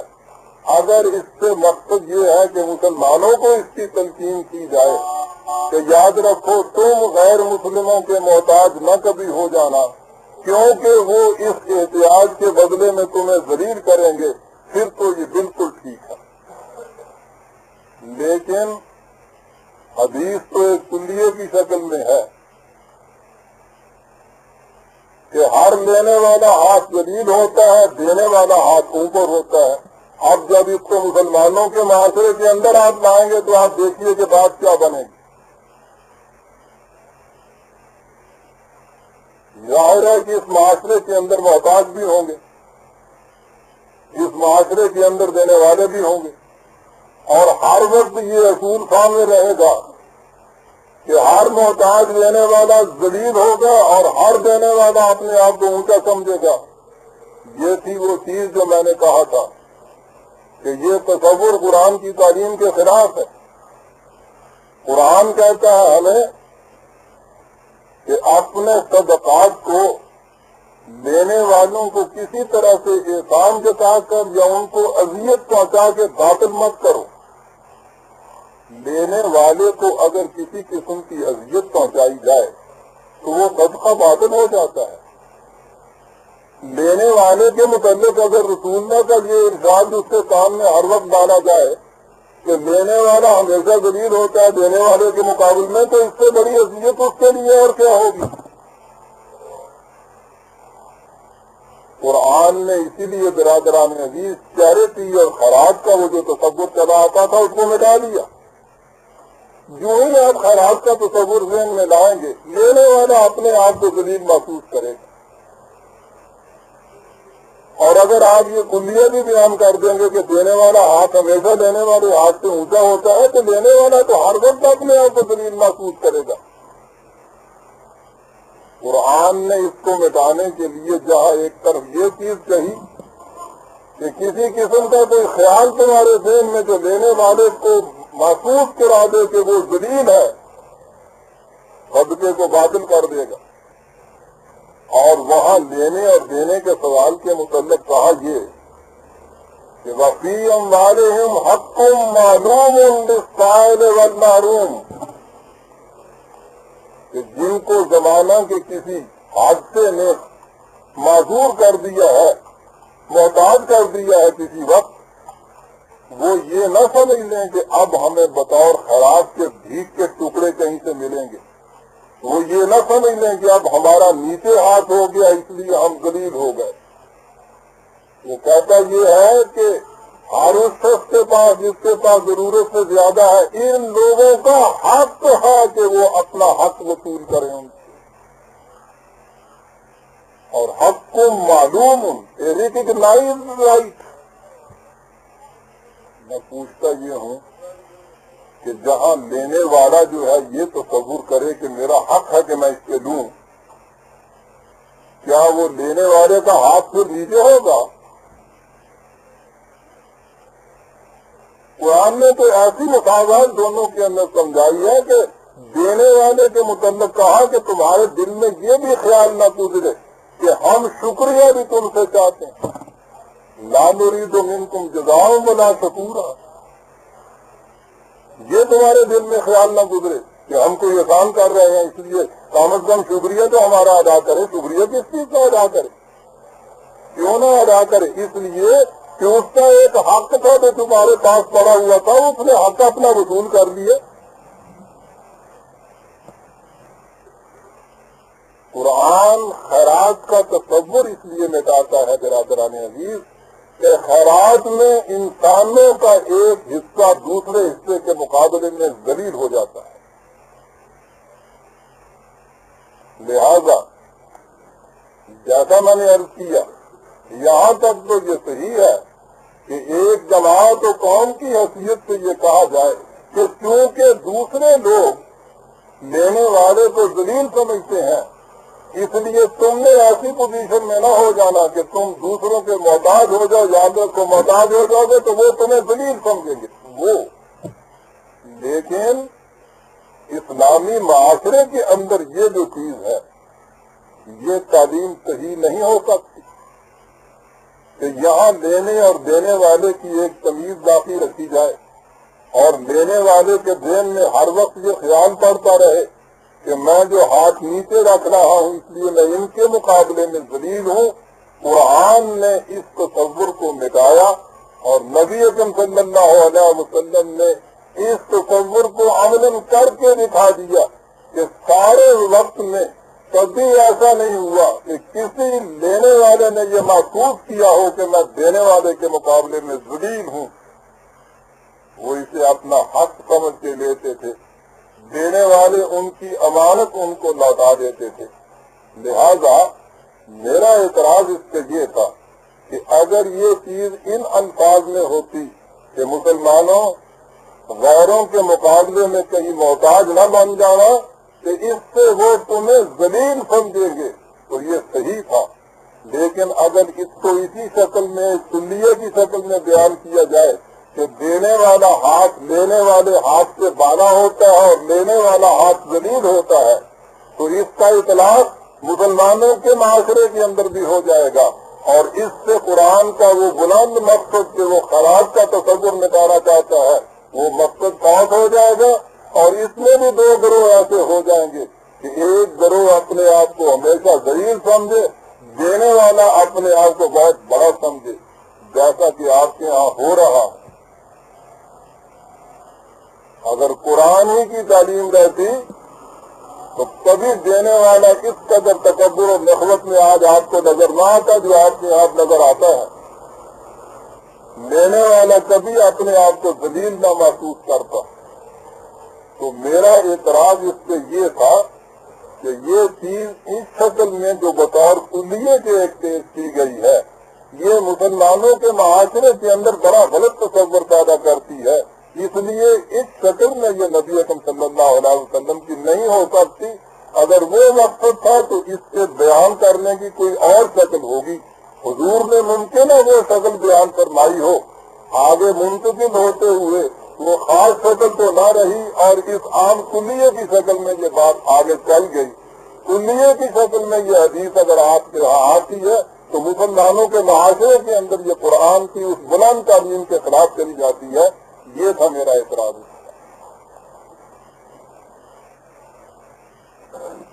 دوسرا سوال ہے واقعہ عفت کے متعلق. آپ کو یاد ہوگا میں نے ایک درس میں یہ کہا تھا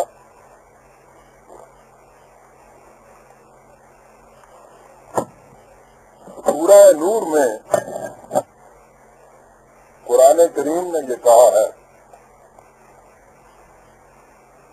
کہ کچھ لوگ تم میں سے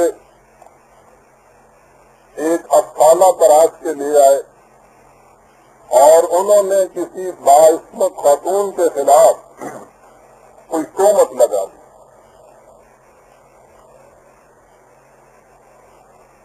قرآن نے کہا یہ ہے کہ تمہیں اس بات کو اس طرح سے لے نہیں اڑنا چاہیے تھا. جب وہ بات تمہارے سامنے آئی تھی تو تمہیں کیا دینا چاہیے تھا کہ حاضر اس کو مبین بحاظہ بہتان و ندیم کہ نہیں یہ بہت بڑی تہمت ہے. اور اس کے بعد یہ ہے کہ یہ تو اچھا ہوا کہ خدا نے یہ چیزیں تمہیں دی اور تم بچ گئے, ورنہ اس قسم کی فتنہ سامانیوں سے بہت بڑی تباہیاں قوموں کے اوپر جماعتوں کے اوپر آ جایا کرتی ہیں. اس طرح سے اس طرح سے افواہیں پھیلانے والے جو ہیں ان کی افواہوں سے بچا کرو. اور اس کے بعد اس نے ہدایات دی ہیں کہ جب کبھی اس قسم کی کوئی خبر تم تک پہنچے بجائے اس کے تو اس کی تصحیح کرنا شروع کر دو. اس کو جو متعلقہ اتھارٹیز ہوں ان تک پہنچاؤ تاکہ وہ تحقیق کرنے کے بعد کسی نتیجے پہ پہنچے, پھر بات آگے بڑھے گی. اور اس میں ایک بڑا اصول قرآن نے یہ بیان کیا کہ جب بھی کسی کے متعلق کوئی افواہ یا تہمت آپ کے کان میں پہنچے, مسلمان ہونے کی حیثیت سے تمہارا فرسٹ امپریشن اور رد عمل یہ ہونا چاہیے کہ نہیں یہ غلط ہے. اصول یہ ہوا کہ جب تک مجرم نہ ثابت ہو جائے اسے معصوم سمجھا جائے, اسے بے گناہ سمجھا جائے. اس کے متعلق یہ کہنا کہ ہاں صاحب واقعی ایسا ہے, جب تک الزام ثابت نہیں ہو جاتا, جب تک عدالت اسے مجرم نہیں قرار دے دیتی, اس وقت تک کسی کو حق حاصل نہیں ہے کہ اس کے متعلق یہ کہے کہ وہ ایسا ہے. اس کے متعلق فرسٹ امپریشن مومن کا یہ ہونا چاہیے کہ نہیں ایسا نہیں ہو سکتا, اور بات کو لوٹا دے اس کوارٹر کی طرف جو اس کی تحقیق کرے اور تحقیق کرنے کے بعد وہ فیصلہ دے دے. یہ تھی وہ چیز جو اس کے اندر آئی. اس کی تفسیر میں یا تشریح میں ہمارے ہاں احادیث کے مجموعے میں ایک روایت ہے اور وہ بخاری شریف میں سب سے زیادہ تفصیل کے ساتھ آئی ہے, اور اس میں کہا یہ گیا ہے کہ یہ حضرت عائشہ رضی اللہ تعالیٰ عنہ کے متعلق بات اڑائی گئی. یہاں تک سننے کے بعد اب میں یہ استفارات آپ کے سامنے پڑھتا ہوں. سورہ نور کی آیات 11-12 سے ظاہر ہے کہ بعض لوگوں نے اس قسم کا ایک افسانہ مشہور کیا. اس کے متعلق تعلیم یہ دی گئی کہ اہل ایمان کو یہ سنتے ہی کیا دینا چاہیے تھا کہ یہ تو صریح بہتان ہے. اس سے اتنا واضح ہوتا ہے کہ اس قسم کی بہتان ترازی کا ایک واقعہ ہوا اور اس پر اہل ایمان کسی قدر پس و پیش میں مبتلا ہو گئے اور سنتے ہی یہ نہ کہہ سکے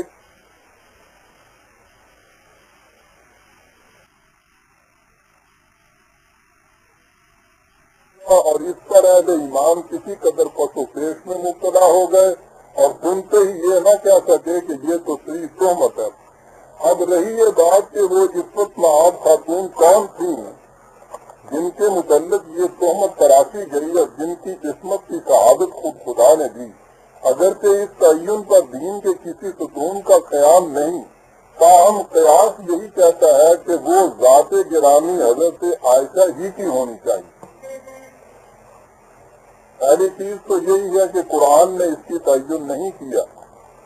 قیاس یہ کہتا ہے کہ وہ حضرت عائشہ ہونی چاہیے. اس لیے قیاس کی وجوہات یہ ہیں کہ جس خاتون کے متعلق بھی یہ الزام تراشا گیا وہ اپنی عفت معابی میں ازواج مطہرات سے مکمل مشابہت رکھتی ہیں، لہذا وہ خاتون کوئی اور بھی ہو سکتی ہیں اور حضرت عائشہ بھی ہو سکتی ہیں۔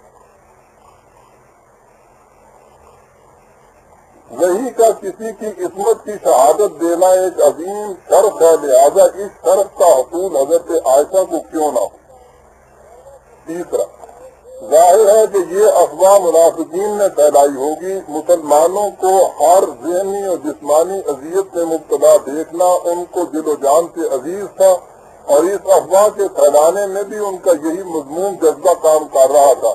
اب اگر یہ افواہ انہوں نے کسی گمنام خاتون کے متعلق پھیلائی ہوتی تو اس سے ان کی قوت بد کی تسکین ہرگز نہ ہو سکتی، لہذا وہ ہستی ضرور مسلمانوں میں کسی محترم خاتون ہی کی ہونی چاہیے تھی جس کے متعلق اس قسم کی تہمت مسلمانوں کو انگاروں پر لوٹا دیتی اور اس کے لیے ان بدبختوں کی نگاہ حرم مبارک کے سوا اور کہیں نہیں پڑ سکتی تھی۔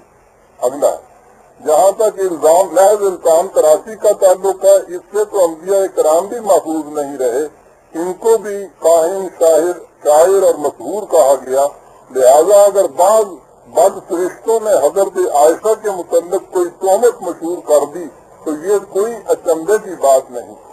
جہاں تک روایات کی جزیات کا تعلق ہے، ان میں بے شک زیب داستان کا عنصر شامل ہوگا، لیکن جہاں تک نفس واقعہ کا تعلق ہے، اس کی نسبت حضرت عائشہ کی طرف ہونے میں کوئی چیز ناممکن نظر نہیں آتی۔ اہل حدیث حضرات بھی اگر اسے تسلیم کرتے ہیں تو محض ایک واقعہ کے طور پر تسلیم کرتے ہیں کہ آپ کی ذات گرامی کے متعلق یہ بہتان تراشا گیا، ورنہ نعوذ باللہ وہ بھی اس حقیقت کے کسی فائدے کو تسلیم نہیں کرتے۔ اس صورت کے پیش نظر ان کو مورد الزام نہیں گردانا جا سکتا۔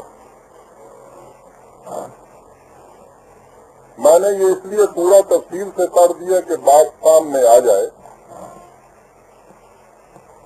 کہ وہ بات یہ تھی اور اس کے متعلق مزید وضاحت کیا چاہی جا رہی ہے۔ جہاں تک یہ ہے کہ الزامات انبیاء کرام پہ بھی لگتے رہے، اس میں کوئی شبہ نہیں، اور نہ ہی اس سے کسی بلند ترین ہستی کی جان میں کوئی فرق پڑ جاتا ہے کہ ان کے خلاف الزام کیوں لگے۔ انبیاء کرام کو شاعر اور کاہن اور ساحر کہنا تو ایک طرف رہا، حضرت مریم علیہ السلام کے متعلق تو قرآن نے خود بتایا ہے کہ کتنا بڑا الزام ان کے اوپر لگایا گیا تھا۔ لہذا یہ بات جو کہی گئی کہ حضرت عائشہ یہ نہیں ہو سکتی، اس لیے نہیں کہ اگر یہ فرض کر لیا جائے کہ وہ تھی تو ان کے متعلق یہ بات کے ساتھ ان پہ بھی الزام لگ گیا، یہ تو کوئی بات ہی نہیں ہے۔ تو گویا یہ چیز نہیں ہے کہ اس سے انکار کر دینے سے یہ بات لازم آتی ہے کہ ہم یہ کہتے ہیں کہ صاحب اس سے لازم آ جائے گا کہ ان پر الزام لگا، اور الزام لگنا تو بہت بڑی بات ہو جائے، بڑی بری بات ہو جائے گی۔ یہ بات نہیں ہے، بات کچھ اور ہے۔ قرآن نے تو اس کا تعین نہیں کیا کہ وہ کون تھی۔ اس کا جو تعین ہوتا ہے، آپ نے فرمایا قیاس یہ کہتا ہے، آپ کا قیاس نہیں ہے یہ۔ اس کی تشریح میں جو آپ کے یہاں حدیث ہیں ان میں متعین طور پر حضرت عائشہ کے متعلق یہ کہا گیا، لہذا ہمارا ذہن جو حضرت عائشہ کی طرف جاتا ہے تو ان احادیث کی روح سے جاتا ہے۔ اگر ان احادیث میں اتنا ہی ہوتا کہ لوگوں نے حضرت عائشہ کے متعلق یہ الزام لگایا اور وہ بری الذمہ ثابت ہو گئی تو اس سے کوئی بھی اعتراض نہیں تھا۔ اعتراض جو بڑھتا ہے ان روایات پر، ان احادیث کی تمام تفصیل سے بڑھتا ہے۔ اس تفصیل کو سامنے رکھیے اور پھر سوچیے کہ کیا وہ صحیح ہو سکتی ہیں۔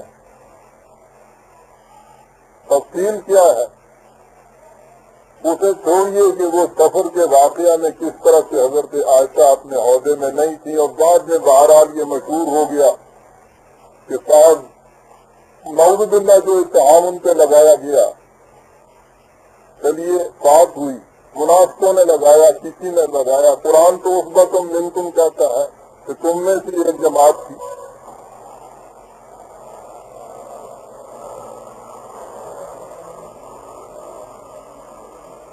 اور خود روایات میں اس کے بعد جو نام آتے ہیں اس میں صحابہ کے بھی نام چلے آ رہے ہیں کہ وہ بھی اس کے اندر ملوث ہو گئے۔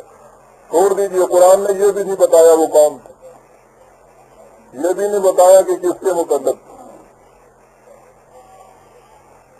آگے آتی ہے روایت، وہ کہتی ہیں کہ مدینے میں آنے کے بعد یہ چرچا عام ہوا اور حضرت عائشہ کے متعلق یہ افسانہ مشہور ہو گیا۔ ہوگی نا یہ بات؟ اس کے بعد اس نے یہ لکھا ہے کہ حضرت عائشہ تک یہ بات نہ پہنچی، نبی اکرم صلی اللہ علیہ وسلم کے کو سب کچھ یہ معلوم تھا۔ ذرا سوچیے گا، یہ الزام لگ رہا ہے۔ نبی اکرم صلی اللہ علیہ وسلم حضرت عائشہ کو ان کے لے کے بھیج دیتے،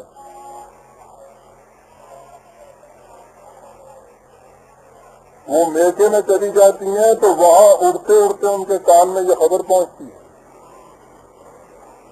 اس سے ان کے اوپر اتنا اثر ہوتا ہے کہ وہ سخت بیمار ہو جاتی ہیں، مہینہ دن وہ وہاں سخت بیمار رہتی ہیں۔ روایت میں ہے کہ نبی اکرم صلی اللہ علیہ وسلم ان کے ہاں اگر کبھی جاتے ہیں تو اس سے بات نہیں کرتے۔ بیمار بیوی، تہمت کا افسانہ اڑتا ہے تو اسے لے کے بھیج دیا جاتا ہے، وہاں وہ سخت بیمار ہو جاتی ہے تو بات نہیں کی جاتی، مہینہ بھر تک اس بیچاری کی یہ حالت وہاں رہتی ہے۔ ایک مہینے کے بعد حضور وہاں جاتے ہیں تو آپ یہ نہیں کہتے کہ میں نے تحقیق کر لیا ہے کہ وہ بات جو تھی غلط نکلی، کہا یہ جاتا ہے کہ خدا نے آیت اتار دی جس میں یہ کہہ دیا کہ یہ عفت معاف ہے، ان کے خلاف یوں ہی بہتان تراشی ہوئی ہے، تو اس پہ پھر بڑی خوشی ہوئی۔ حضرت عائشہ کے ماں باپ نے حضرت عائشہ سے کہا کہ اٹھو رسول اللہ کا شکریہ ادا کرو، انہوں نے کہا کہ میں ان کا شکریہ کیا ادا کروں، انہوں نے تو مجھے لے کے بھیج دیا تھا، خدا کا شکریہ کیوں نہ ادا کروں۔ یہ ساری حدیث موجود ہے۔ سوال یہ ہے پوچھنے کا کہ اگر اس حدیث کے اندر جو عائشہ کا لفظ آیا ہے اس کو صحیح مانا جائے تو یہ باقی جتنا حصہ اس حدیث کا ہے اس کو کس بنا پہ آپ کہیں گے کہ یہ غلط ہے؟ اسے ماننا ہے تو آپ کو پوری حدیث کو ماننا ہوگا، اور یہ حدیث میں ساری تفصیل درج ہے۔ میں نے جو اعتراض کیا تھا اس پہ کیا تھا کہ ذرا سوچیے تو صحیح، قرآن یہ کہتا ہے کہ جب ایسی بات تمہارے پاس آئی تھی تو تمہیں کہنا چاہیے تھا ھذا افک مبین، ھذا بہتان عظیم۔ مومنین کو قرآن کہتا ہے تمہیں یہ کہنا چاہیے تھا۔ مومنین کو تو چھوڑیے، نبی اکرم صلی اللہ علیہ وسلم کی یہ تصویر ہو جاتی ہے کہ بجائے اس کے کہ وہ یہ کہیں کہ ھذا افک مبین، وہ بیوی کو لے کے بھیج دیتے ہیں۔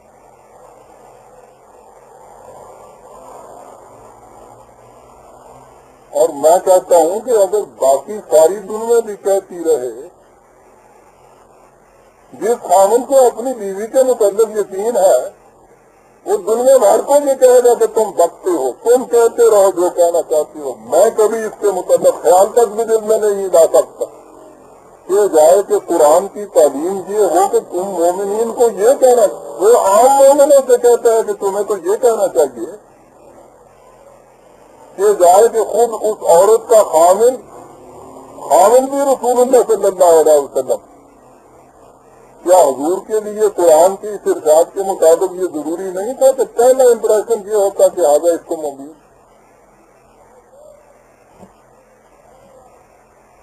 حدیث تو یہ بتا رہی ہے کہ گویا رسول اللہ نے اس چیز کو معاذ اللہ کچھ تسلیم کاری لیا تو بیوی کو میکے نہیں کی، مہینے بھر تک وہاں رکھا، پھر یہ نہیں کیا اس کے بعد کہ کوئی تحقیق کرتے، ادنا سے ادنا منزل کے لیے بھی یہ شرط ہے قرآن کریم کی، کے تحقیق کرو، گواہ لاؤ، اس کے متعلق قرآن نے خود کہا ہے کہ اس بات اس قسم کی تہمت لگانے والے سے کہو کہ 4 شہادت سے لائے، 4 شہادتیں پیش کرے تو وہ عدالت بیٹھے گی، شہادتیں پیش ہوں گی، اس کے بعد اگر جرم ثابت ہوگا تو پھر اسے سزا ملے گی، ثابت نہیں ہوگا تو تہمت لگانے والوں کو 80 کوڑے قرآن کہتا مارو ان کو۔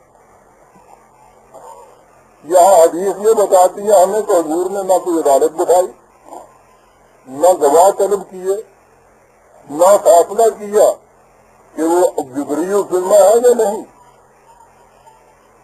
وہاں جاتے ہیں تو عیادت کے لیے ان کی امراض پرسی نہیں کرتے، آخر میں بھی جاتے ہیں تو یہ کہنے کے لیے نہیں کہ میں نے تحقیق کر لیا ہے، تمہارا اس میں کوئی قصور نہیں، کچھ نہیں۔ یہ سارا کچھ جو قرآن کریم نے بتایا ہے کہ ایسے معاملات میں تمہیں یہ کرنا چاہیے، مومنوں کو تو یہ بتایا کہ تمہیں یہ کرنا چاہیے، اور نبی اکرم صلی اللہ علیہ وسلم اس طریقے میں تو کچھ بھی نہیں کرتے، اور یہ سارا کچھ اس کے بعد بچنے کے لیے جو اعتراض کرتا تھا کہ یہ ہوا کیا، حضرت عائشہ کو اسی طرح سے رہی، یہ چیز ہوئی کہ خدا نے ان کی بریت کے لیے یہ آیات نازل کر دیتا، اس میں تو کہیں بھی یہ نہیں لکھا ہوا کہ حضرت عائشہ کے متعلق یہ بات ہوئی تھی اور حضرت عائشہ جو ہے وہ بری الذمہ ہے۔ حضرت مریم کے متعلق کا نام لے لے کے 50 مرتبہ قرآن نے یہ کہا۔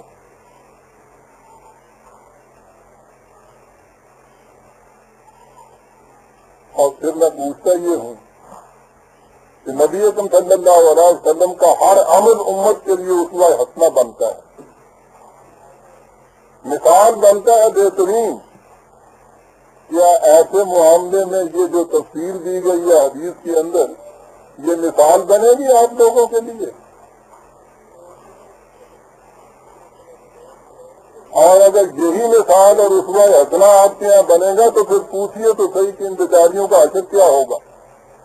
اور اس کے بعد یہ کہ انتہا یہ کہ حضرت عائشہ کے متعلق تو خدا نے وحی نازل کر دی، ان بیچاریوں کے متعلق کون وحی نازل کرے گا؟ تو اسوہ حسنہ نے ہم کو یہ بتایا، معاذاللہ میں اس حدیث کی روح سے کہہ رہا ہوں کہ جو ہی کسی کی بیوی کے متعلق کوئی بات میں شروع ہوا کرے، اٹھائے اس کو اور اس کو لے کے بھیج دیا کرے، پھر نہ کوئی تحقیق کرے، نہ گواہ طلب کرے، نہ خود کسی نتیجے پہ پہنچے، مر رہی ہے تو مرنے دے، جا کے بات بھی اس سے نہ کرے، انتظار کرتا رہے کہ اللہ اس کے لیے وہی بھیجے، وہی ہو گئی ختم۔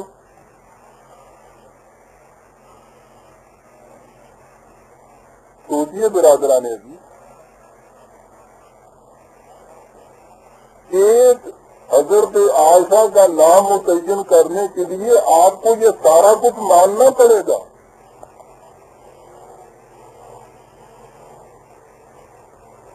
اب رہا یہ کہ ساتھ آپ اتنا مان لیجئے کہ یہ حضرت عائشہ کے متعلق تھا، میں نے کہا ہے کہ اتنا مان لینے میں کوئی خرابی نہیں ہے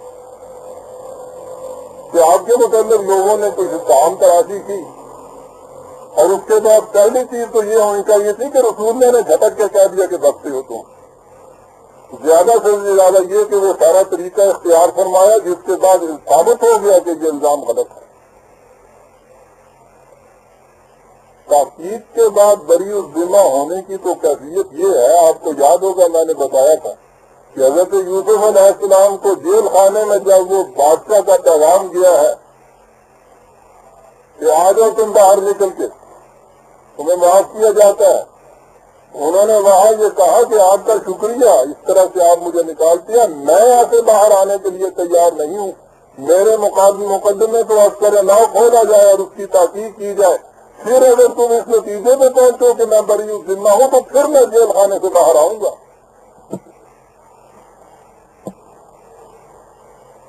یہاں کوئی تحقیق بھی نہیں کی جاتی۔ سوال سارا یہ ہے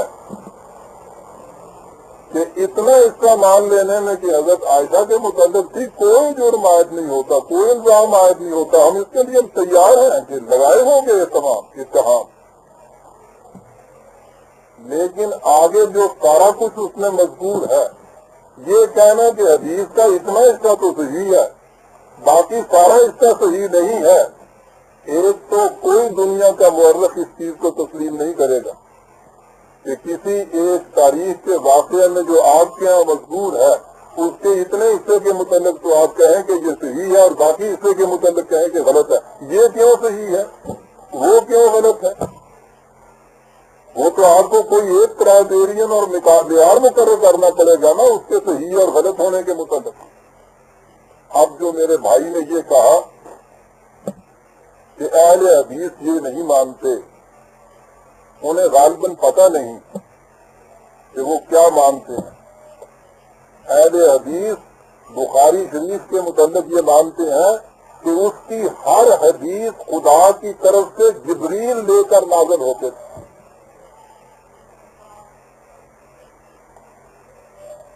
مولانا اسماعیل صاحب صدر جمعیت اہل حدیث ویسٹ پاکستان گجرانوالے، ان کا یہ رسالہ موجود ہے. جماعت اسلامی کا نظریہ حدیث، اس میں انہوں نے یہ لکھا ہے کہ حدیث کی پوزیشن یہ ہے، اور اس بنا پہ انہوں نے لکھا ہے کہ ہمارے نزدیک قرآن اور حدیث کے صحیح ہونے میں ذرا فرق نہیں ہے. اور انہوں نے کہا ہے کہ ان مجموعوں میں سے خاص طور پہ مسلم اور بخاری کے مجموعے، ان میں سے کسی ایک کا حدیث کا انکار کرنے والا ایسا ہی ہے جیسا قرآن کا انکار کرتا ہے. میں پوچھتا ہوں اپنے بھائی سے کہ اہل حدیث کے اس عقیدے کے بعد اس حدیث کے اتنے بڑے حصے سے انکار کرنا، وہ تو آپ قرآن سے انکار کر رہے ہیں، دائرہ اسلام سے آپ خارج ہو رہے ہیں. اور اس کا تو بین ثبوت اور ہے. شروع اسلام میں یہ مضمون شائع ہوا کہ اس وقت عائشہ کے متعلق یہ جو کہا گیا ہے ان روایات کے اندر، وہ اس طرح سے قابل اعتراض ہے. قرآن کی تعلیم کے وجود ساری بات خلاف جاتی ہے، اس لیے یہ حدیث صحیح نہیں ہے. مولانا تمنا عمادی کا اپنا انداز ہے، وہ حدیث کو حدیث والوں کے معیار سے پرکھا کرتے ہیں. انہوں نے خود ان کے معیار کے مطابق پرکھ کے ثابت کر دیا کہ یہ حدیث جو ہے وہی ہے. میں کہتا ہوں کوئی اور قوم ہوتی سجدہ شکرانہ بجا لاتی خدا کے حضور میں اور شکریہ ادا کرتی ان لوگوں کا جنہوں نے اتنی بڑی تحقیق کی کہ ایسا اتنا بڑا اعتراض جو غیر مسلموں کی طرف سے پڑھتا چلا آ رہا تھا سیرت نبی اکرم صلی اللہ علیہ وسلم کے متعلق، اس سے بڑی ذمہ قرار دیا اس تحقیق نے. ان کو شکریہ ادا کرنا چاہیے تھا. انہی مولانا اسماعیل صاحب کا ایک مضمون الاعتصام کی 5 قسطوں میں شائع ہوا، جس میں انہوں نے ثابت کیا کہ یہ جو کچھ لکھا گیا ہے، جو بری ذمہ ٹھہرایا جا رہا ہے اس طرح سے ان الزامات سے، یہ سارا فتنہ ہے جو پیدا کیا جا رہا ہے، اور اس حدیث کا ایک جز بالکل صحیح ہے.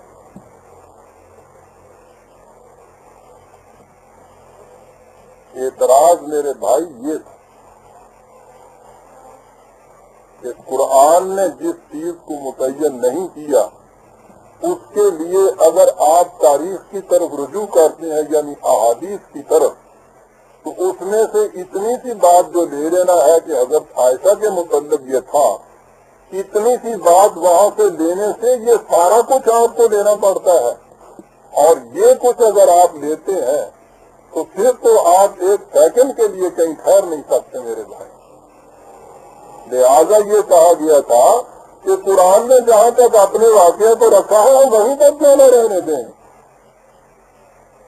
جو کچھ اس میں کہا گیا ہے قرآن میں، وہ نہ کسی ایک پرٹیکولر خاتون کے متعلق ہے، نہ کسی ایک اس قسم کے حادثے کے متعلق ہے. کہا یہ گیا کہ تم میں سے ایک جماعت آئی اور اس نے آ کے اس قسم کی کوئی افواہ پھیلانا شروع کر دی. یہ بھی نہیں کہا کسی عورت کے متعلق پھیلانا شروع کر دی، ایک افواہ پھیلانا شروع کر دی. سورہ نور 24ویں سورت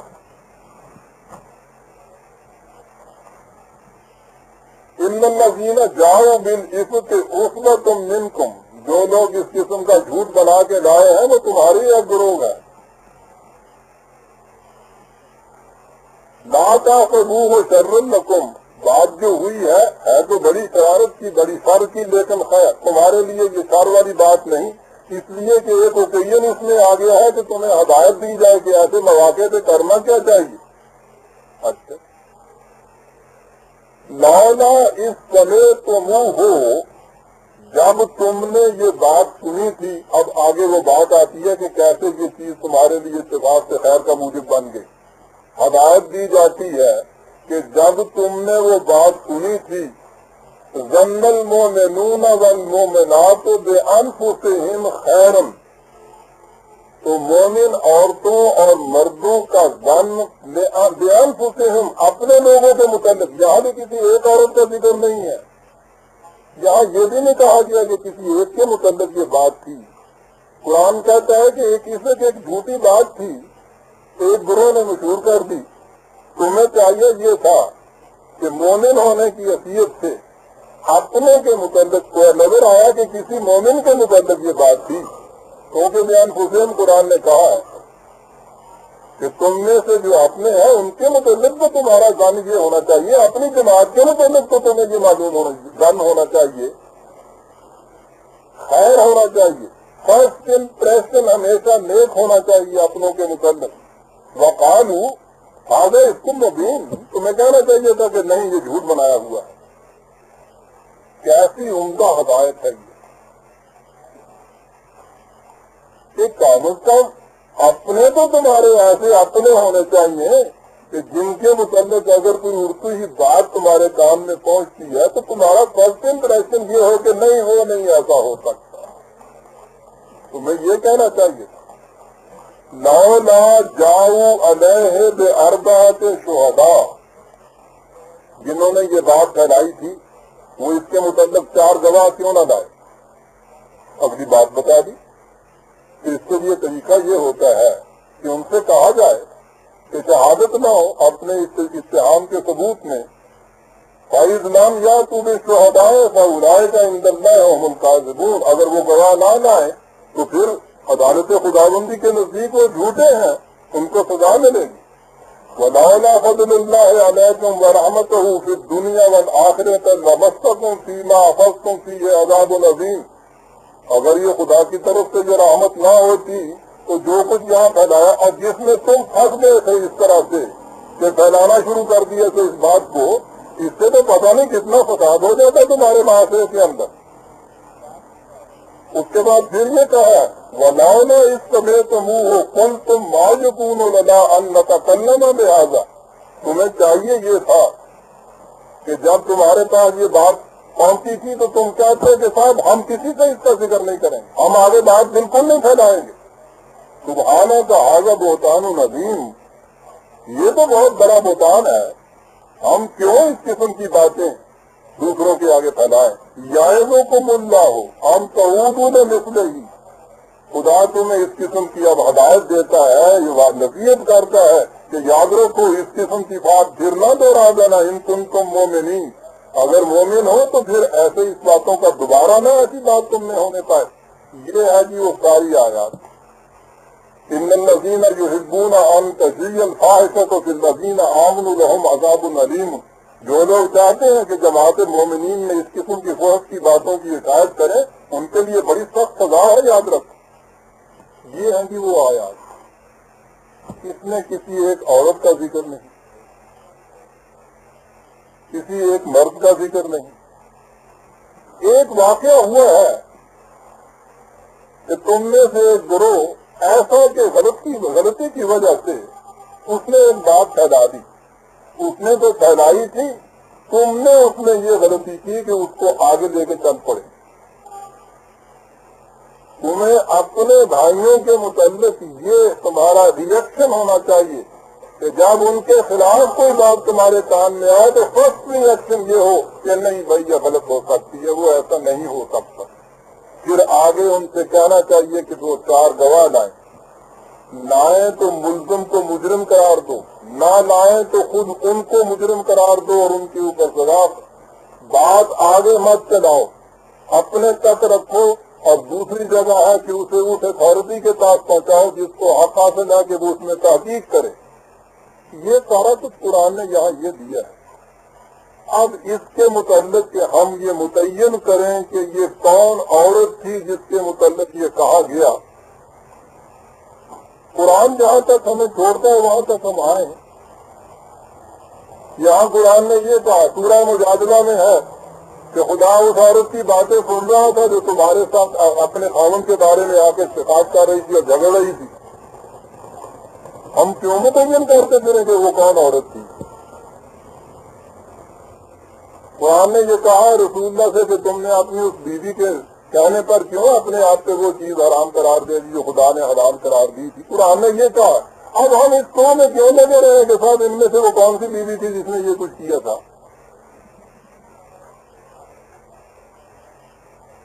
قرآن آپ سے کوئی ہسٹری کا پرچہ دے گا جو اس میں کہے گا کہ بتاؤ کہ یہ کون تھا جس نے یہ کچھ کہا تھا۔ قرآن تو آپ کے لیے ہدایت ایک دیتا ہے، کہیں ایک واقعہ سامنے آتا ہے، اس واقعہ کو بیان کر کے وہ ایک ہدایت آگے دیتا ہے۔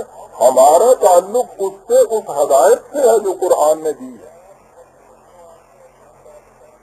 کون اندھا تھا جو رسول کے پاس آیا اور حضور نے وابا تولّہ والی بات ہو گئی کہ صاحب یعنی خامخواہ کے لیے اس تحقیق میں۔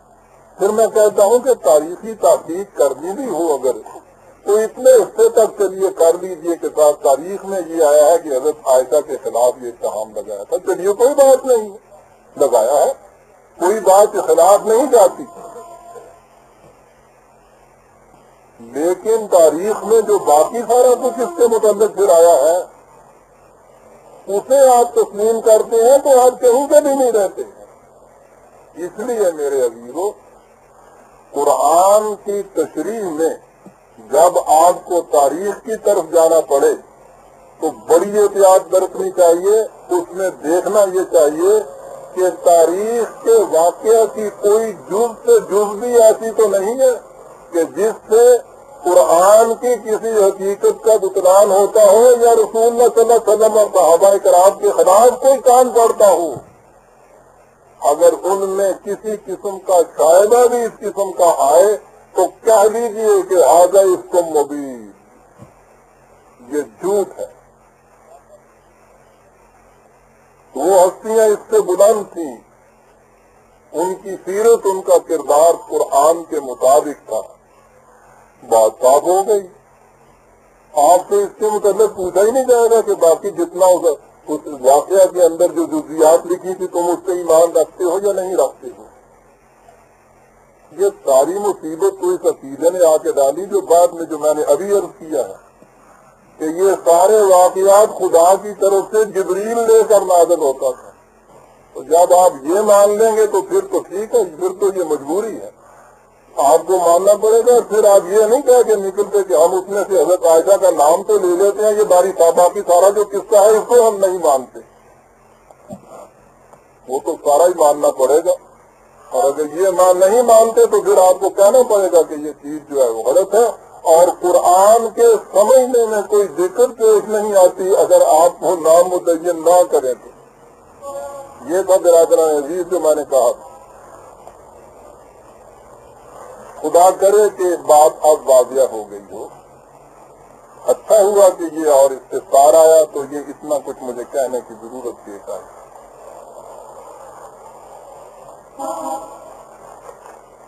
وقت زیادہ ہو گیا ہے، مجھے ذرا جلدی چلنا چاہیے۔ مورخہ 22 اپریل کے حریت کراچی میں ایک 9 سالہ لڑکے کا عجیب و غریب تذکرہ درج ہے جو ہندو عقیدہ عوام کی طرف نشاندہی کرتا ہے۔ کیا آپ کی قرآنی بصیرت اس بارے میں کوئی خاکہ پیش کرتی ہے؟ یہ آئے دن اخباروں میں نکلتے رہتے ہیں، اور پھر اس کے ساتھ ہی یہ بھی حیرت ہے کہ وہ بچے تو نظر آتے ہیں باتیں کرتے ہوئے، اس کے بعد آج تک ان میں سے کوئی بڑا نظر ہی نہیں آتا کہ وہ کہاں چلا گیا۔ کبھی ان میں سے کوئی بڑا ہوا بھی آپ نے دیکھا؟ وہ پھر گم ہو جاتے ہیں کہیں۔ یہ تو میں نے بات کے ہی ضمن قرآن سے مجھے پوچھا گیا ہے، قرآن کریم اس چیز کو محض تمام پرستی قرار دیتا ہے۔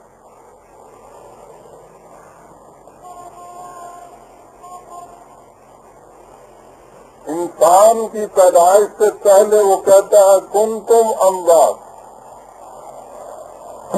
لم یکن شیئا مذکورا، اس سے پہلے انسان قابل ذکر صحیح نہیں تھا، اس کی حالت زندگی کی حالت ہی نہیں تھی۔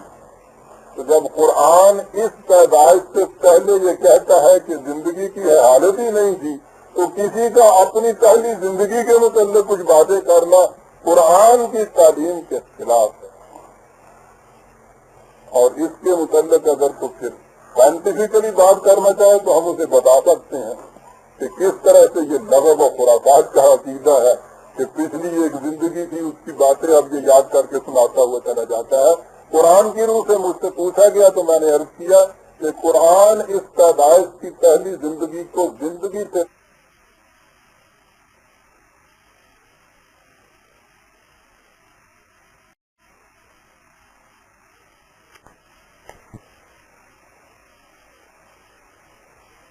پھر ہم مچھلی کیوں کھاتے ہیں جبکہ وہ ذبح نہیں کی جاتی؟ قرآن نے خود ہی اس کا بیان کر دیا تھا، جانوروں کے متعلق جو حرام ہے وہ بتایا، اور اس کے بعد خاص طور پہ کہا کہ تمہارے لیے صید البحر حلال ہے، پانی کا شکار جو ہے وہ تمہارے لیے حلال ہے۔ اور اس میں دو لفظ آئے ہیں، جنہیں تم خود پکڑو یا وہ خود کسی طرح سے کنارے سے آ پڑے، تو دونوں صورتوں میں اسے حلال قرار دیا ہے۔ تو جب اسے حلال قرار دیا ہے قرآن نے صید البحر کی حیثیت سے، تو پھر یہ کہ اسے ذبح کیوں نہیں کرتے؟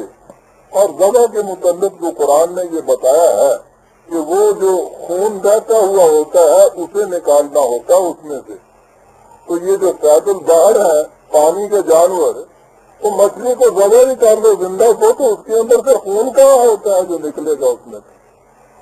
تو اس لیے قرآن نے صید البحر کو جو حلال قرار دیا ہے تو اس کے ساتھ ہی یہ چیز ہے کہ ذبح کی بات اس میں آتی نہیں۔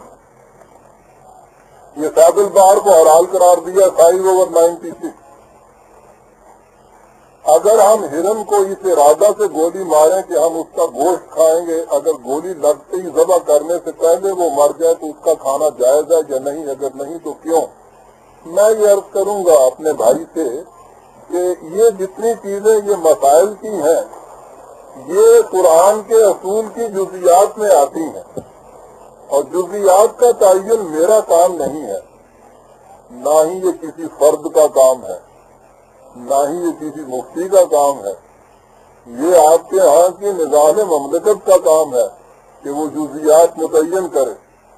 اس کے متعلق قرآن نے جو کہا ہے، جانوروں کے متعلق یہ کہا ہے کہ جو اوپر سے گر کے مر جائے، سینگ لگنے سے مر جائے، چوٹ کھانے سے مر جائے، گلا گھٹ کے مر جائے، تو یہ سارے جانور نیتا میں آتے ہیں، مردار میں آتے ہیں، یہ جائز نہیں ہے۔ اور اس کے بعد کہا ہے وجود اس کے کہ تم ان کو ایسے ذبح کر لو کہ خون نکل جائے، یعنی اگر چوٹ کھائے ہے، سینگ لگی ہے، گلا بھی گھوٹا ہے، لیکن ابھی اس میں جان باقی ہے، ضبط ہے تم نے، ایسی صورت اس میں سے تم اگر پیدا کرو کہ پھر تم اس کو اس طرح ذبح کر دو کہ حرارت غریزی والی چیز جسے لہو کہتے ہیں وہ نکل جائے، تو پھر وہ حلال ہو جاتا ہے۔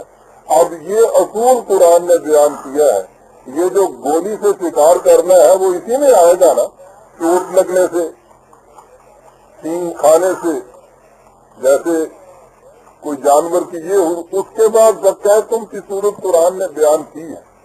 یہ میں قرآن کا اصول ہے جو سمجھا ہوں، اس کے تابع جو جزیات آئیں گی کہ کس حد تک وہ اس کو ذبح کرنا چاہیے، گولی لگنے سے پہلے جو کہتے ہیں بسم اللہ کر کے اگر گولی لگا دی جائے تو حلال ہوتا ہے، تو میں نے کہا کہ یہ جزیات ہیں، قرآن نے ان جزیات کی تفصیل بیان نہیں کی، میرا بھی یہ منصب نہیں ہے کہ میں ان کی جزیات بیان کروں۔ علامہ اقبال نے ایک مرتبہ گفتگو کے دوران ارشاد کیا تھا کہ اگر انسان چاہے تو اس کا مادی جسم بھی نہیں مر سکتا۔ علامہ اقبال کی قرآنی بصیرت مسلم ہے یا انہیں قرآن کے کسی گوشے سے اس قسم کی جھلک نظر آتی تھی؟ اس کے متعلق کچھ علم ہو تو اگراہ کرم اس پر روشنی ڈالیں۔ پہلی چیز میں ضمن عرض کر دوں کہ علامہ اقبال ہوں یا علامہ پرویز ہوں یا کوئی اور دنیا کا انسان ہو، کسی کی قرآنی بصیرت کسی کے لیے سند نہیں ہو سکتی۔ سند صرف خدا کی کتاب ہو سکتی ہے۔ یہ ہم کہہ سکتے ہیں کہ اس نے اپنے طور پر اس کو یوں سمجھا ہے۔ مجھے معلوم نہیں کہ انہوں نے دوران گفتگو کس سے یہ بات کہی، کب کہی، میری نظر سے نہیں گزری ایسی بات کہ انہوں نے کہا ہو کہ انسان کا مادی جسم بھی نہیں مر سکتا۔ میں نہیں سمجھتا کہ انہوں نے یہ کہا ہو۔ بہرحال میں تو قرآن کی روح سے جواب دوں گا۔ قرآن میں بالتصریح تو یہ چیزیں ہیں نہیں کہ مرنے کے بعد کی زندگی کی کیفیت، ماہیت کیا ہوگی۔ وہ آپ سے صرف یہ ایمان چاہتا ہے کہ زندگی یہیں ختم نہیں ہوتی، زندگی مرنے کے بعد بھی آگے بھی چلتی ہے، اور اس زندگی کی خصوصیات یہ ہے کہ یہاں کے تمام اعمال کا نتیجہ انسان کے اوپر مرتب ہوتا ہے اور وہ اگلی زندگی متعین کرنے کے لیے کام آتا ہے۔ اس زندگی کے واقعات کا شعور بھی ہوگا، کانشیسنیس بھی ہوگی، یاد بھی ہوں گے، اور یہی تو برادران عزیز سب سے بڑا جہنم ہوگا۔ پورا مجمع آپ کا بیٹھا ہے، دوستوں کی کس قدر ہم باتیں کر رہے ہیں، آپ کے ذہن میں یہ چیز ہے کہ سبحان اللہ پرویز صاحب کتنی مقدس ہستی ہیں، وہ بڑا مقدس بنا رہا ساری عمر، اور اسی زمانے میں دل کے اندر پتہ نہیں کیا کیا باتیں گزرتی رہیں، یہاں سے تو مر گئے، لاکھوں کی تعداد میں جنازے کے ساتھ گئے، مقبرہ بھی بنایا تھا اتنا بڑا تاج محل کا تھا، پھول بھی نچھاور کیے جا رہے ہیں، ختم بھی ہو رہا ہے، بڑی موت ہے یہاں تک تو۔ اور اس کے بعد جو وہاں سامنے آئے، وہاں یہ بھی ہوئے حضرت صاحب بھی اور آپ آباد بھی ہوئے، اور سینہ کیے ہوئے سامنے آ گیا کہ تمہارے متعلق جب یہ قرآن بیان کرتا تھا تو اس کے دل میں بدبخت کے یہ باتیں آتی تھی۔ آپ کے سامنے جب میں جو کھڑا ہوں گا میں کہتا ہوں اس سے بڑی جہنم اور کیا ہو سکتی ہے، یہ خود ہے بات اتنا معتبر بنا ہوا ساری دنیا۔ اپنی معاف رکھیے گا، ہر حرام زندگی کا نام کبھی ملت کے اوپر احسان، کبھی قوم کے اوپر بے خواہی، ہر ایک کے فائدے کی چیز ہمیشہ مقدس و معصوم بنے ہوئے۔ یہاں تو انسان پردے ڈال سکتا ہے ان کے اوپر، وہاں کے متعلق کہا یہ ہے کہ یہ پردے اٹھ جائیں گے، ہر ایک اپنے خلاف خود شہادت دے گا، اور سارے اس کے وہ جن سے وہ فریب کھیلتا رہے گا سامنے کھڑے ہوں گے دیکھتے ہوئے۔